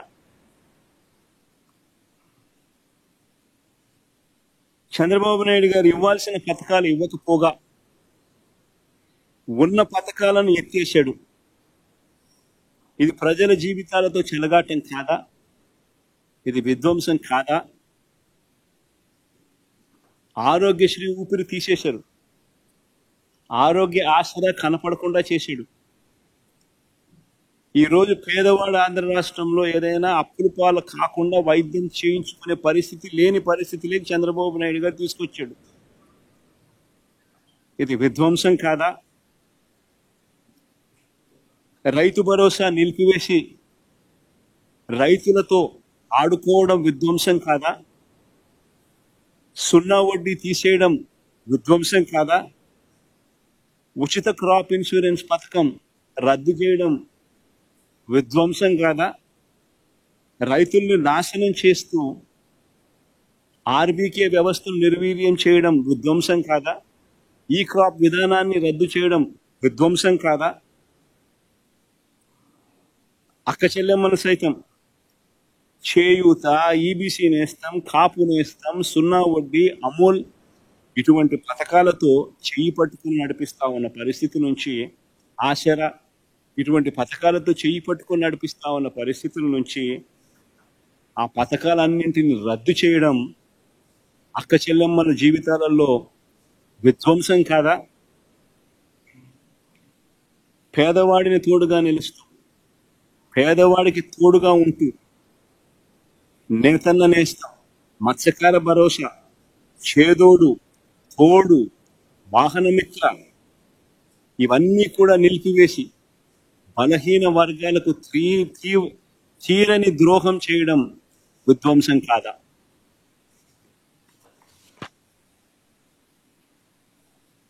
ఉద్యోగం ఒక్కటి కూడా ఇవ్వకపోగా ఉన్న ఉద్యోగాలను ఊడగొట్టడం, వాలంటీర్లను సైతం వాళ్ళ జీవితాలతో ఆడుకోవడం, గవర్నమెంట్ ఎంప్లాయీస్ని సైతం వాడుకుని వదిలిపెట్టడం విధ్వంసం కాదా? రాష్ట్రానికి సంబంధించిన వనరులు రాకుండా చేయడం, రాష్ట్రం ఆదాయం పెంచకుండా తన సొంత జోబీలకు వచ్చే ఆదాయాన్ని పెంచుకునే కార్యక్రమం చేస్తూ ఇసుక, మద్యం, అదే మాదిరిగా శాండ్, ఇసుక, మద్యం, క్వాడ్స్, సిలికా ఇవన్నీ దోచేయడం విధ్వంసం కాదా? అధికారంలోకి రాగానే ప్రశ్నించే స్వరం ఉండకూడదు అని ఎవడు ప్రశ్నించినా కూడా రెడ్ బుక్ రాజ్యాంగంతో రాజ్యాంగం చేయడం, గవర్నెన్స్ చేయడం విధ్వంసం కాదా? అన్నిటికన్నా విధ్వంసం మోకరీ ఆఫ్ డెమోక్రసీ ఏంటంటే మన కళ్ళ ముందర కనిపిస్తాం. నేను తిరుపతి ఇన్సిడెంట్ చూస్తే కనిపిస్తుంది మోకరీ ఆఫ్ డెమోక్రసీ. తిరుపతిలో చంద్రబాబు నాయుడు గారికి వైఎస్ఆర్సీపీ పార్టీకి ఎన్ని సీట్లు వచ్చినాయని చెప్పి చూస్తే 49 స్థానాలు తిరుపతిలో ఉంటే వైఎస్ఆర్సీపీకి అందులో 48 స్థానాలు వచ్చాయి.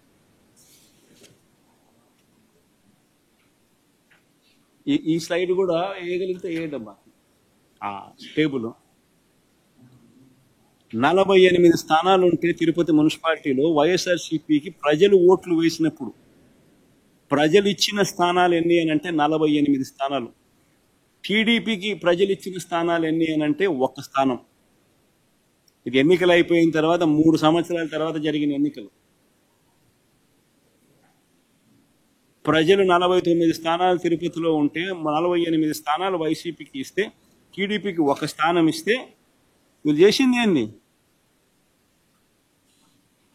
Re-election for vice president post జరిగితే వైఎస్ఆర్సీపీ కార్పొరేటర్లను కిడ్నాప్ చేసి బెదిరించి ప్రలోభాలు పెట్టి చివరికి వాళ్ళు పోలీసులను వాడుకొని పోలీసుల సమక్షంలోనే కిడ్నాప్ చేసి వైసీపీకి సంబంధించిన కార్పొరేటర్ ప్రయాణిస్తున్న బస్సును ఆపి పోలీసుల సమక్షంలోనే వాళ్ళని కిడ్నాప్ చేసి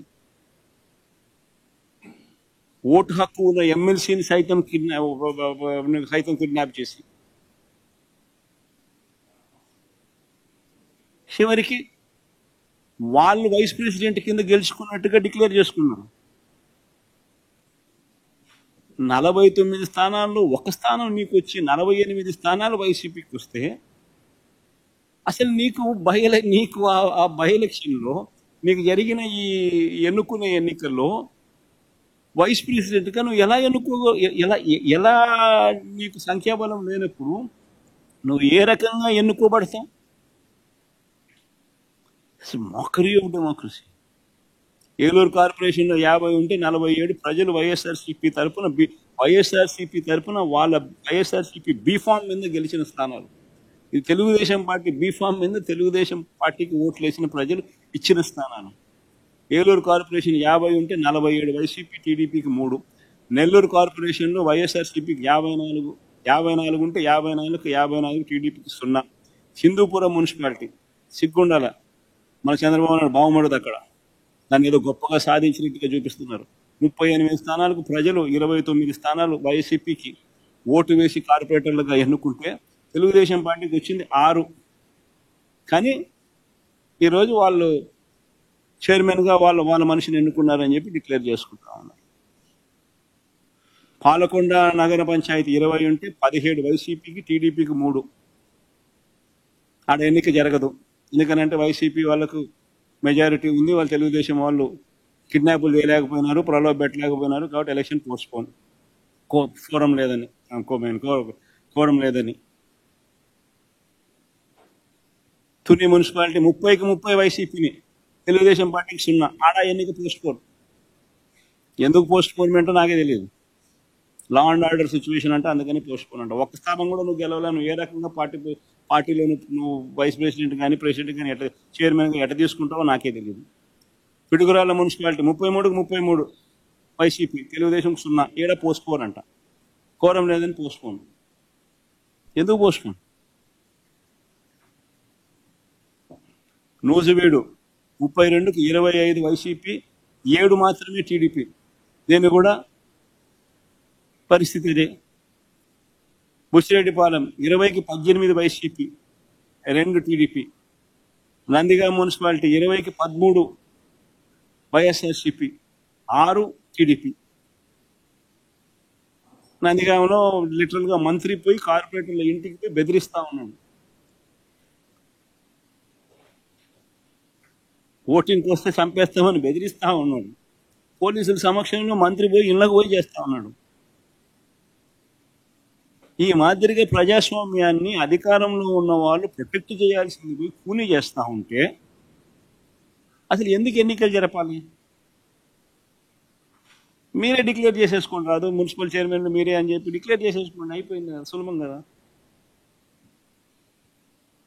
ఇదే మేము అధికారంలో ఉన్నప్పుడు ఒక చిన్న ఘటన చెప్తాం. వైఎస్ఆర్సీపీ అధికారంలో ఉన్నప్పుడు మొత్తం వైఎస్ఆర్సీపీ స్వీప్ చేసింది. 2 చోట్ల మాత్రం టీడీపీ గెలిచింది. తాడిపత్రి అండ్ దర్శి 2 చోట్ల మాత్రం టీడీపీ గెలిచింది. తాడిపత్రిలో 38 స్థానాలకు వైఎస్ఆర్సీపీ 18, టీడీపీకి 20 గెలిస్తే 2 స్థానాలు టీడీపీకి వైసీపీ కన్నా ఎక్కువ ఉన్నాయి. ఎక్కువ ఉంటే 2 స్థానాలు మేము తలుచుకున్నానంటే ఆ రోజు ఆ రెండును ఈ పక్క తిప్పేసి వైసీపీకి నేను సొంతం చేసుకుని ఉన్నాను మా స్థానాన్ని. కానీ ఆ రోజు జగన్ ఏం చేశాడో ఒకసారి చూద్దామా?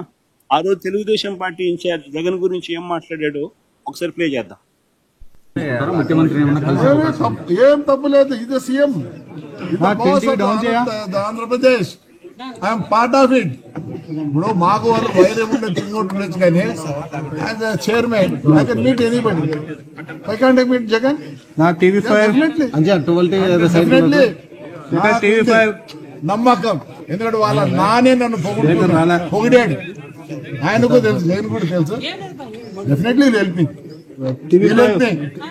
ఇప్పుడు ఎట్లా హెల్ప్ చేశాడు? భారత్ ఈ రోజు చైర్మన్షిప్ కి నథింగ్, రావడం కూర్చోవడం పోయింది. నిజంగా అనుకుంటే ఇప్పుడుండే పరిస్థితుల్లో హ్యాట్స్ అప్ టు జగన్. ఈ రోజు నిజంగానే ఇప్పుడుండే పరిస్థితుల్లో మేము చైర్మన్ అయినామంటే ఫండ్స్ తెస్తే హ్యాట్స్ ఆఫ్ టు జగన్ అని చెప్పి తెలుగుదేశం పార్టీకి సంబంధించిన ఇన్ఛార్జ్ జగన్ గురించి అన్న మాట. That is called governance. ప్రజాస్వామ్యంలో ప్రజలకు రక్షణగా ఉండాల్సిన బాధ్యత ప్రభుత్వాన్ని. అలాంటి ప్రభుత్వం ఎలా ప్రవర్తిస్తుంది అన్నది వెరీ వెరీ ఇంపార్టెంట్ ఆస్పెక్ట్. అధికార బలం ఉంది కదా అని చెప్పి ఇష్టం వచ్చినట్టుగా ప్రతిదీ కూడా నాకే కావాలి అని చెప్పి దోచేయడం అన్నది, మనది కాని పదవులు కూడా మనకు రావాలి అని చెప్పి ఆశపడడం అన్నది తప్పు. ఈ పెద్ద మనిషి చంద్రబాబు నాయుడుకి జ్ఞానం, బుద్ధి రెండూ లేవు కాబట్టి రాష్ట్రం ఈ మాదిరిగా పరిపాలన చేస్తూ ఉన్నాడు కాబట్టి రాష్ట్రం నిజంగానే ఇంత అధ్వానమైన పరిస్థితిలో ఈరోజు. ఇప్పటికైనా కానీ త్వరగా ఎన్నికలు రావాలనేది జమిలి గిమిలి అంటా ఉన్నారు. ఎంత తొందరగా వస్తే అంత తొందరగా మంచిది. ఇంత తొందరగా వస్తే ఈ మనిషిని ఎప్పుడెప్పుడు పంపించాలా అని చెప్పి ప్రజలందరూ కూడా ఎదురు చూస్తూ ఉన్నారు. ఇప్పటికే చంద్రబాబు నాయుడు గారిని ప్రశ్నించే స్వరాలు ఇప్పుడు పెరిగినాయి.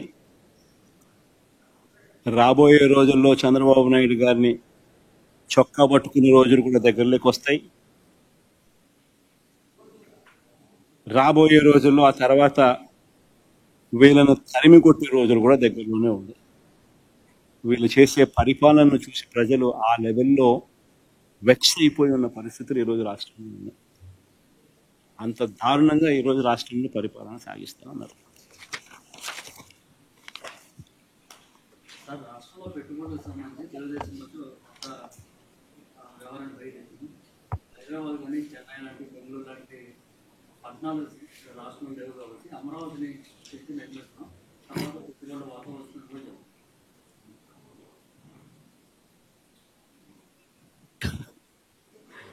పెట్టుబడులు రావాలి అని అంటే రాష్ట్రం గురించి నువ్వు గొప్పగా చెప్పడం మొదలు పెట్టాలి. నువ్వంతటి నువ్వే ఎక్కడ పడితే అక్కడ రాష్ట్రంలో లేని పరిస్థితులను ఉన్నట్టుగా నువ్వంతటి నువ్వే రాష్ట్రం గురించి నెగిటివ్గా చెప్పడం మొదలు పెడితే ఏ రకంగా కాన్ఫిడెన్స్ ఇస్తావు?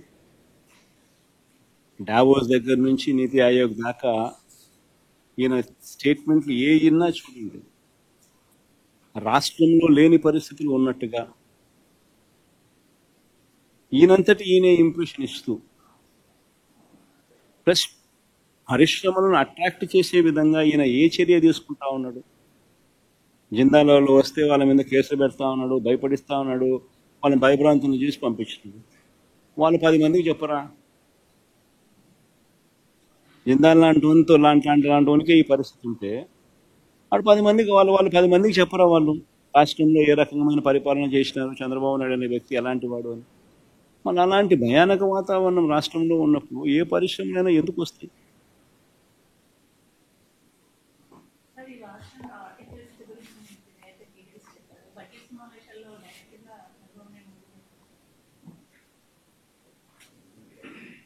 చంద్రబాబు నాయుడు గారు అనే వ్యక్తిని ఇంత ముందు కూడా ఎన్నోసార్లు చెప్పినా కదమ్మా. సో బేసిక్లీ ఏంటంటే ఇవన్నీ నేను మీకు క్లుప్తంగా మీ ద్వారా ప్రజలకు ఇవన్నీ నేను ఎక్స్ప్లెయిన్ చేయగలిగిన. నాకు మినిమం ఇంత టైం పట్టిందా? నేను ఎవరిని మధ్యలో చంద్రబాబు నాయుడును అనవసరంగా తిట్టింది లేదు, అనవసరంగా మాట్లాడింది లేదు, రాజకీయ స్టేట్మెంట్లు కూడా మధ్యలో ఎక్కువ చేసింది మీరు. కానీ మినిమం అయితే ఈ మేరకు అయితే టైం కావాలి కదా. ఈ మేరకు మినిమం టైం నాకు ఇవ్వగలిగితే, ఈ మేరకు ప్రజెంటేషన్ మనం చేయగలిగితే, ఈ మేరకు ప్రజలకు అర్థమయ్యేట్టుగా మనం చెప్పగలుగుతాం. ఇది ఎప్పుడు జరుగుతుంది? ప్రతిపక్ష నాయకుడి కింద ప్రతిపక్షం అన్నది ఎన్ని సీట్లన్నా ఉండదు, పక్కన పెట్టమ్మా. ఉండేటి రెండు పార్టీలు, ఒకటి అధికార పార్టీ, రెండోది ప్రతిపక్ష పార్టీ. సో ప్రతిపక్ష పార్టీని ప్రతిపక్ష పార్టీకి యాక్సెప్ట్ చేయడంలా. ఎందుకంటే యాక్సెప్ట్ చేస్తే ప్రతిపక్ష పార్టీకి ఒక నాయకుడు అనేవాడు ఉంటాడు కాబట్టి ఆయన ప్రతిపక్ష నాయకుడిగా యాక్సెప్ట్ చేయాల్సి వస్తుంది. యాక్సెప్ట్ ఒకవేళ చేస్తే నువ్వు చంద్రబాబు నాయుడు గారికి ఎంత మైక్ టైం ఇస్తావో అపోజిషన్ పార్టీ లీడర్కి కూడా అంతే మైక్ టైం ఇవ్వాల్సి వస్తుంది. అది ఇవ్వడం నీకు ఇష్టంలా కాబట్టి నువ్వు యాక్సెప్ట్ చేయడంలా. నువ్వు 175 మందిలో ఒక ఎమ్మెల్యేకి ఇస్తావు, ఎంత సమయం ఇవ్వాలో అంతే సమయం నీకు ఇస్తాను అని అంటే ఇవన్నీ ఎప్పుడు ప్రజలకు చెప్పగలుగుతాం? ఎలా చెప్పగలుగుతాం? చెప్పాలి అని అంటే ప్రజలకు మనం కమ్యూనికేట్ చేయగలగాలి అని అంటే చేసే పరిస్థితి వాళ్ళు క్రియేట్ చేయగలగాలి. అలా చేయడం వాళ్ళకి ఇష్టం లేదు కాబట్టి మీడియా ద్వారా, మీ ద్వారా ప్రజలకు ఈ మెసేజ్లు కమ్యూనికేట్ చేస్తా ఉన్నాం. Sir, JDU and TDP are a key alliance partner of NDA. So what's your say that is there been any just ముఖ్యమంత్రి గారు పదే ఒక విషయం చెప్తున్నారు, జగన్ మళ్ళీ రాడనేటువంటి నమ్మకం లేదు కాబట్టి, ఎందుకంటే 40% ఓట్ షేర్ ఉంది కాబట్టి ఆ భయంతోనే పెట్టుబడి పెట్టేవాళ్ళు ఎవరు ముందుకు రావట్లేదు అని చెప్పి కూడా పదే ముఖ్యమంత్రి గారు చెప్తున్నారు. తెలుగుదేశం పార్టీ రాదని చెప్పి ప్రతి ఒక్కడు అంటున్నాడు స్వామి. ఒకసారి పోయి చూసుకోమని చెప్పాను పరిస్థితి ఏందో ఒకసారి. తెలుగుదేశం పార్టీ డిపాజిట్లు రావు నెక్స్ట్ ఎలక్షన్లో. ఆయన పరిస్థితి, ఆయన పాలన ఇలా ఉంది. నేను చెప్పిన దానిలో ఏది అవాస్తవాలు కాదు. సూపర్ 60కి వస్తా అందా కనీసం నీ ఇంట్లో అన్నా, కనీసం నీ ఒక్కరికన్నా ఇస్తున్నాడా? మన సూపర్ 6లు లేవు, సూపర్ 7లు లేవు, చేసేదంతా అబద్ధాలు, చేసేదంతా మోసాలు ఉన్నప్పుడు ఎవడైనా ఎందుకు తెస్తాడు స్వామి ఓటు? సార్, నిన్న మీరు జగన్ 2.0 చూడబోతున్నాను అంటే 2.0 ఎలా ఉంది? 2.0 అయినా కానీ ఒకటి గుర్తుపెట్టుకోవాల్సింది, ఏదైనా కానీ పాలనలో విశ్వసనీయత ఉండాలి. ఒక మాట చెప్తే ఒక రాజకీయ నాయకుడు అది చేస్తాడు అన్న నమ్మకం ఉండాలి. That is called governance, that is called విలువలు, విశ్వసనీయత. ఈ రెండు ఉన్నప్పుడు పాలన అనేది ఆటోమేటిక్లీ బాగా ఉంటుంది. ఎస్, లాస్ట్ టైం నిన్న నా ప్రెఫరెన్స్లో I was mentioning more about కార్యకర్తలకు సంబంధించిన విషయం. ఎందుకంటే లాస్ట్ టైం మనం అధికారంలోకి వచ్చిన వెంటనే జూన్లో అధికారంలోకి వచ్చాం, మార్చిలోనే కోవిడ్ వచ్చేసింది. సో ఆ తర్వాత 2.5 సంవత్సరము తీవ్ర రాష్ట్రంలో అసలు ఫోకస్ మొత్తము కోవిడ్ మేనేజ్మెంటు, రాష్ట్రానికి సంబంధించిన వనరులు మేనేజ్మెంటు, ప్రజల సంక్షేమము, సేఫ్టీ, వీటి గురించే టైం కేటాయింపులు చేయాల్సి వచ్చింది. సో ఈ నేపథ్యంలో కార్యకర్తలకు ఒక నాయకుడిగా, ఒక పార్టీ నాయకుడిగా, ఒక లీడర్గా, కార్యకర్తలకు ఒక తండ్రిగా చేయగలిగింది బహుశా నా దృష్టిలో నేను తక్కువ చేసినానని నాకు అనిపించింది. ఎందుకు అనిపించింది అని అంటే ఈరోజు వైఎస్ఆర్సీపీ కార్యకర్తలు ఈరోజు పడతా ఉన్న బాధలు చూసి, ఈరోజు చంద్రబాబు నాయుడు అనే వ్యక్తి వాళ్ళకు పెడతా ఉన్న కష్టాలను చూసి, నిజంగా వాళ్ళను చేస్తూ ఉన్న హెరాస్మెంట్ని చూసి, సో ఇవన్నీ చూసినాక వాళ్ళకు మంచి చేయాలి. వాళ్ళ మీద ఎవరైతే సులుం ప్రదర్శించినారో వాళ్ళందరికీ బుద్ధి రావాలి. పోలీస్ డ్రెస్ ఉంది కదా అని చెప్పి నీ ఇష్టం వచ్చినట్టుగా నిన్ను ఇల్లీగల్గా అరెస్ట్ చేయకూడదు. There's got to be some account of responsibility. అలాంటి వాళ్ళతో, ఆ అన్యాయం చేసిన వ్యక్తితో, అన్యాయం చేయబడిన వీళ్లకు సెల్యూట్ కొట్టించి క్షమాపణ చెప్పిస్తాం. ఒకవేళ అలా చేయకపోతే చట్టం ముందు నిలబెట్టించే కార్యక్రమం చేస్తాం. ఇలా ప్రతి ఒక్కరికి కూడా గవర్నమెంట్ అంటే మీకు తోడుగా ఉంటుంది అన్న నమ్మకం కలిగించే విధంగా ప్రతి అడుగు వేస్తాం. వైఎస్ఆర్సీపీ 2 పాలన కార్యకర్తలకు భరోసాగా ఉంటుందని మాత్రం ఖచ్చితంగా. So you've talked about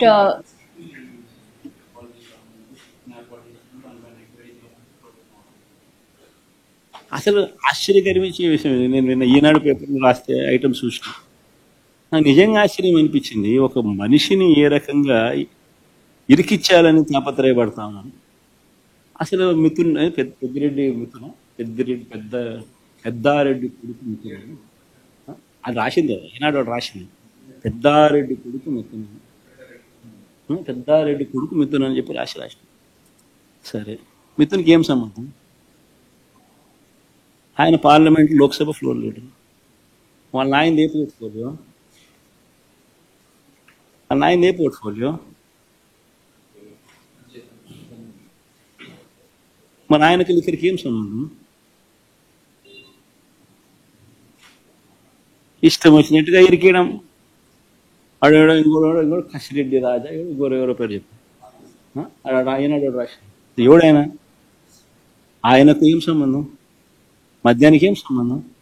అంటే ఎవడో ఒక ఆశీస్సు ఉండదు, పట్టుకోవడం రావడం, ఆశీస్సు ఇరికించడం, తీసుకోవడం, పెట్టడం, ఆశీష్ పేరు ఇంకోటి చెప్పించడం, ఆశీష్ పేరుతో ఇంకొకరు రామచంద్రాడి పేరు, వెంకటరాముడి పేరు, సురేష్ పేరు చెప్పించడం. ఎన్ని కేసుల్లో నిలబడతాయి ఎన్ని? అసలు ఎవడైనా కానీ డబ్బు ఎందుకు ఇస్తాడు? ఫస్ట్ ఫండమెంటల్ క్వశ్చన్ ఆలోచన చేయాల్సింది. అందరూ ఆలోచన చేయండి. డబ్బు ఎవడైనా ఎందుకు ఇస్తాడు? అయ్యే రేట్లే కదా చంద్రబాబు నాయుడు హయాంలో ఉన్నది. సేమ్ బేసిక్ రేట్లే కదా. ఇంకా మన హయాంలో బేసిక్ రేట్లకు సేమ్ పెట్టి ట్యాక్సులు పెంచినాం. బేసిక్ రేట్ అదే కదా. చంద్రబాబు నాయుడుకి ఇచ్చినడం వల్ల ఈనాడు రాస్తాడా చంద్రబాబు నాయుడు తీసుకున్నాడని? మరి చంద్రబాబు నాయుడుకి ఇచ్చినప్పుడు ఇంకోరికి ఎందుకు ఇస్తారు? ఇంకా మన హయాంలో వాల్యూమ్స్ తగ్గినాయి, రేట్లు షాక్ కొట్టే విధంగా ట్యాక్సులు పెంచినాయి. సో ట్యాక్సులు పెంచి బేసిక్ రేట్ అట్టే ఉంచి వాల్యూమ్స్ తగ్గేట్టుగా చేసిన వాళ్ళకి ఇస్తారా? అది చంద్రబాబు నాయుడు గారి హయాం మాదిరిగా వాల్యూమ్స్ పెంచినోనికి, చంద్రబాబు నాయుడు హయాంలో రేట్లు కూడా పెంచినోనికి రేట్లు పెంచినోనికి బేసిక్ రేట్లు కూడా పెంచినాడు. చంద్రబాబు నాయుడుకి ఇస్తారు, వాళ్ళకి ఇస్తారా? Basic fundamental question. 2,73,000 కోట్లు బటన్ నొక్కి లంచాలు లేకుండా, వివక్ష లేకుండా డిస్పర్స్ చేసిన ప్రభుత్వం వైఎస్ఆర్సీపీ. అంత గొప్పగా మా ప్రభుత్వం గురించి చెప్తాం. చంద్రబాబు నాయుడు ఎందుకు చేయలేకపోతా ఉన్నాడు? ఎందుకు బటన్ నొక్కలేకపోతా ఉన్నాడు? ఎందుకంటే బటన్ నొక్కితే ఏం రాదు కాబట్టి.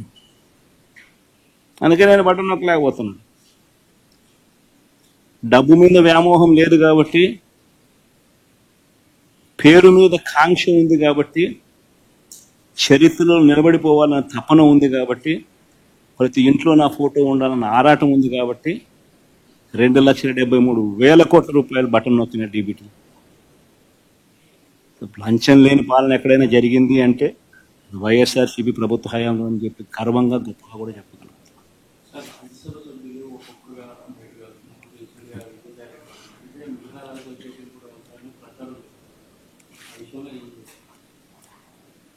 బేసిక్లీ ఒకటి గుర్తుపెట్టుకోవాలి,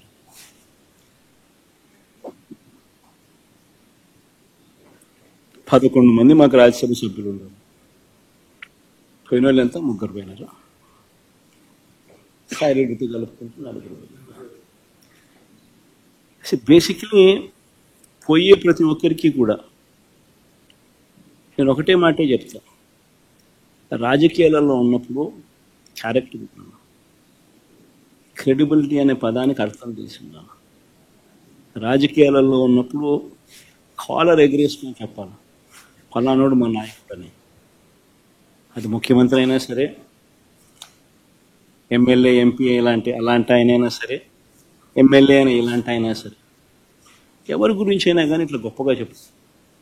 కానీ మనమంతటి మనమే ప్రలోభాలకు లొంగో, భయపడో, ఏదో కారణం చేత మనమంతటి మనమే మన వ్యక్తిత్వాన్ని, మన క్యారెక్టర్ని, మన క్రెడిబిలిటీని మనం బలంగా పెట్టి మనం కాంప్రమైజ్ అయ్యి అటువైపు మనం పోతే మన గౌరవం ఏంది?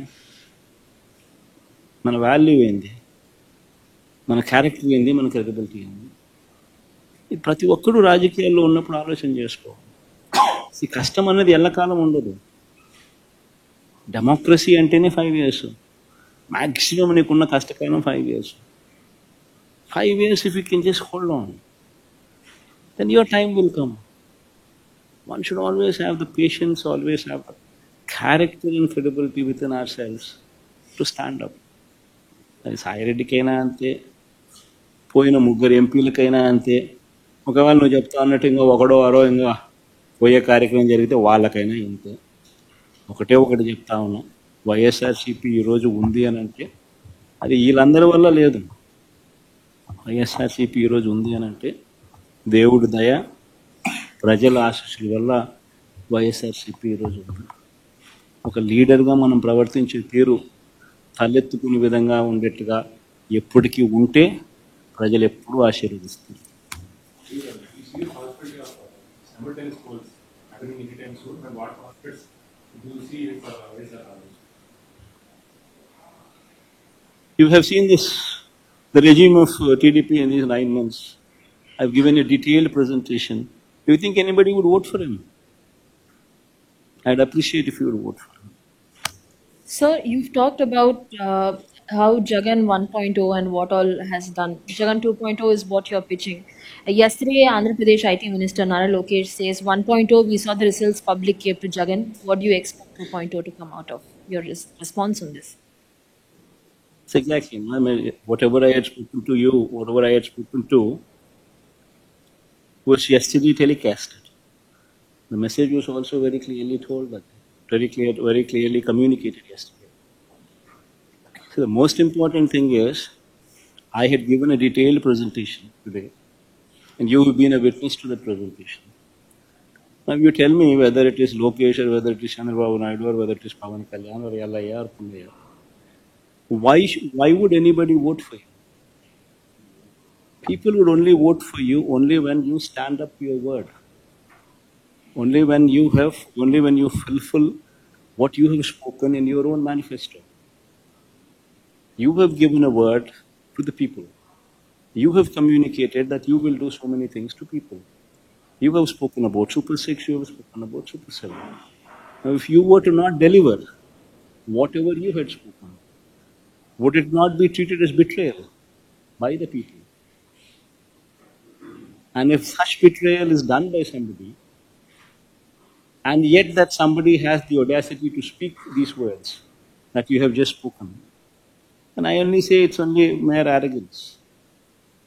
And ultimately, people will teach them a lesson. So the Higher Education Ministry also recently, in the Acer report that came out, it has been said that the last 5 years there hasn't been much development in a higher education and education department in Andhra Pradesh. Several students have been lacking as well. This, the TDP is alleging as a lapse in YSRCP governance, because of which, the students were unable to reach that full potential. Acer report usually, what was this Acer report? When did it come out? When did they do the survey? I think they did it in December. December which year?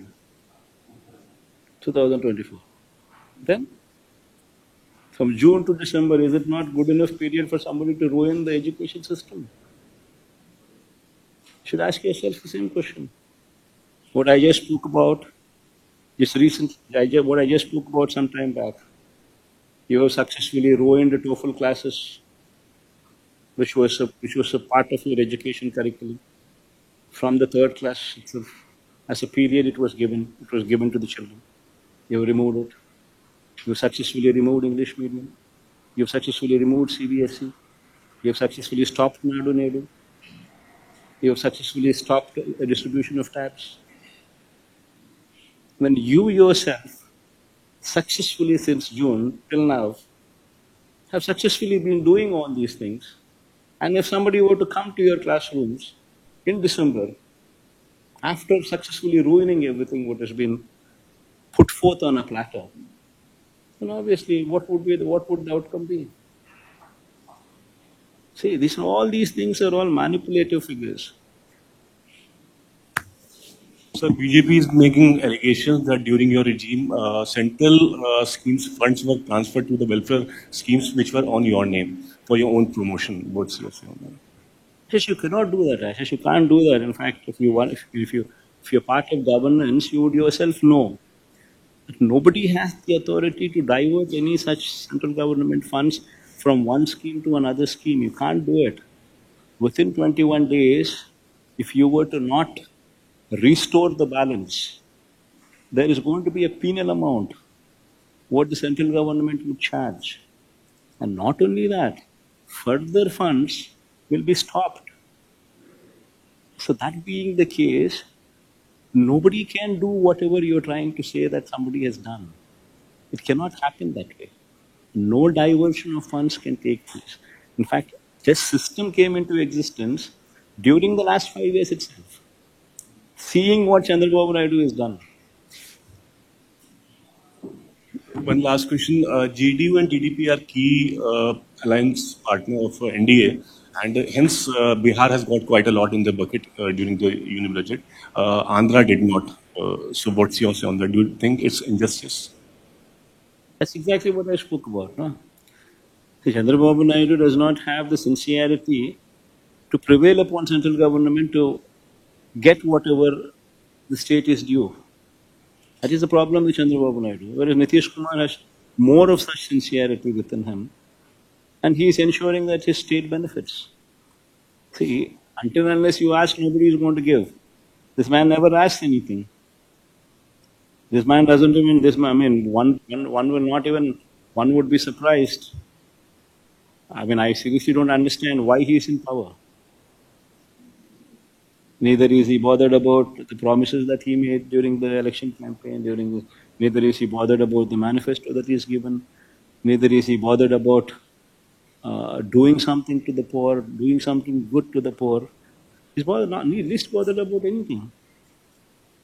His only purpose in life to be in that chair is to loot the state.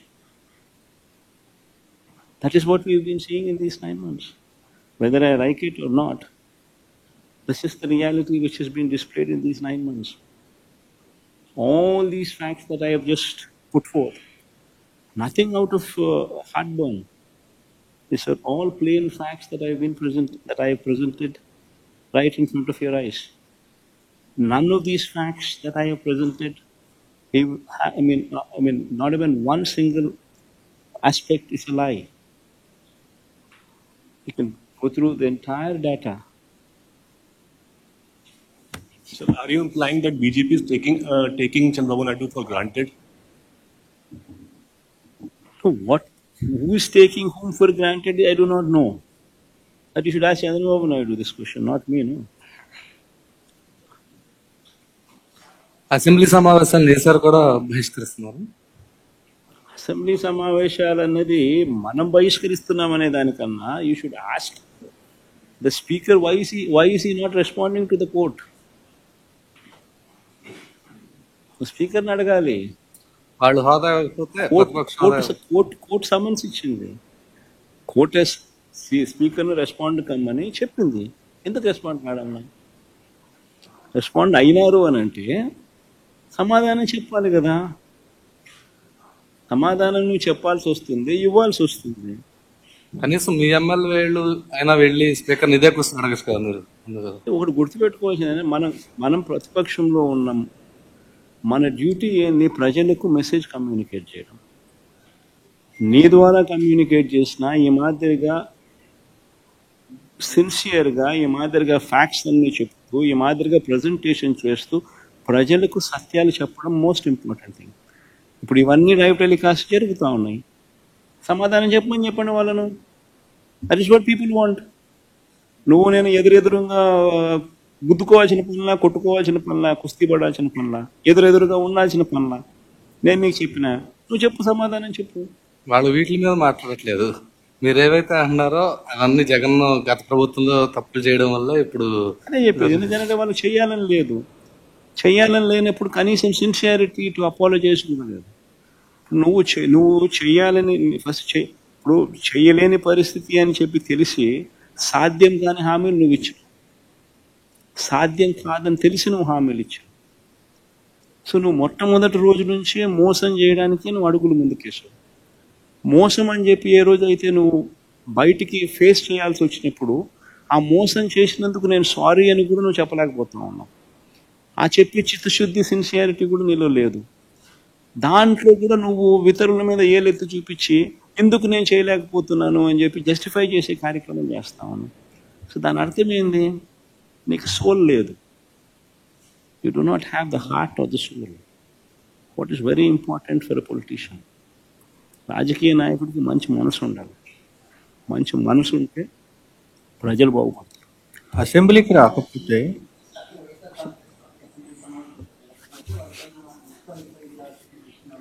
వాళ్ళు ఏమన్నా చేసుకుని రమేష్ నేను రెడీగానే ఉన్నా బుద్ధిగురం చేసుకోమని చెప్పి ఏమవుతా ఉంది. ఏం జరుగుతుంది. ఎవడు కాదంటే ఏమన్నా చేసుకోకుండా. Sir, one last question. TDD has identified 18 workers who have been working with TDD, and they are about to take action whether they can take VRS or can be transferred to government departments. What's your say? Non-Hindus, sir. See, I do not know the details of these topics, Ashish. Basically, I don't know which department, where they're working, where they've gotten these numbers, who those people are, which department are they working. See, TTD's got, even in Delhi, TTD has an university. TTD it's not just limited to one temple here. It has got multi-organizations, multi-institutions. So we do not know where they are working, which period, how they have been recruited. If somebody has put an exam, and if those exams during those days, God knows when, what position, and somebody is qualified, somebody is taken an exam and then qualified and entered the post, he'll go to the court. So these kind of things, I mean, offhand, you should not be asking me, I should not be speaking of these things. Sir ప్రభుత్వ హామీల పైన చెప్పారు sir అలాంటి పేరు అంటే ఆర్థిక వైపు అసెంబ్లీకి వెళ్ళట్లేదు అంటే ఈ 5 years కాబట్టి మీరు నెక్స్ట్ యాక్షన్తో ఏదైనా ప్రజల్లోకి వెళ్ళే ఆలోచన చేస్తారు పార్లమెంట్ వీల్స్ పైగా అంటే ఎన్నిసార్లు మీరు ఈ ఆధ్వర్యంలో ఏదైనా జరుగుతుంది బా. ఇవన్నీ part and parcel of any political journey. ఇవన్నీ జరుగుతాయి. ఇవన్నీ అవతల మనిషి చెప్పేటి అబద్ధాలు మోసాలు అని చెప్పి ప్రూవ్ అయ్యే కొద్దీ ప్రజలకు తోడుగా ఉండే కార్యక్రమాలు ప్రతిపక్ష పార్టీగా మేము చేస్తూ పోతాం. సో న్యాచురలీ అది టైం గడిచే కొద్దీ ఇటువంటి యాక్టివిటీస్ ఇంకా ఎక్కువ అవుతాం.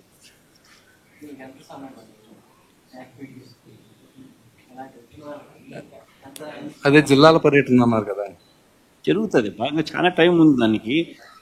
9 నెలలే కదా అయ్యింది. సంక్రాంతి తర్వాత అన్నారు కదా, సంక్రాంతి తర్వాత అని చెప్పారు కదా. జరుగుతుంది సంబంధించి ఆ టైం వచ్చినప్పుడు జరుగుతుంది. ఆ టైం వచ్చినప్పుడు జరుగుతుంది.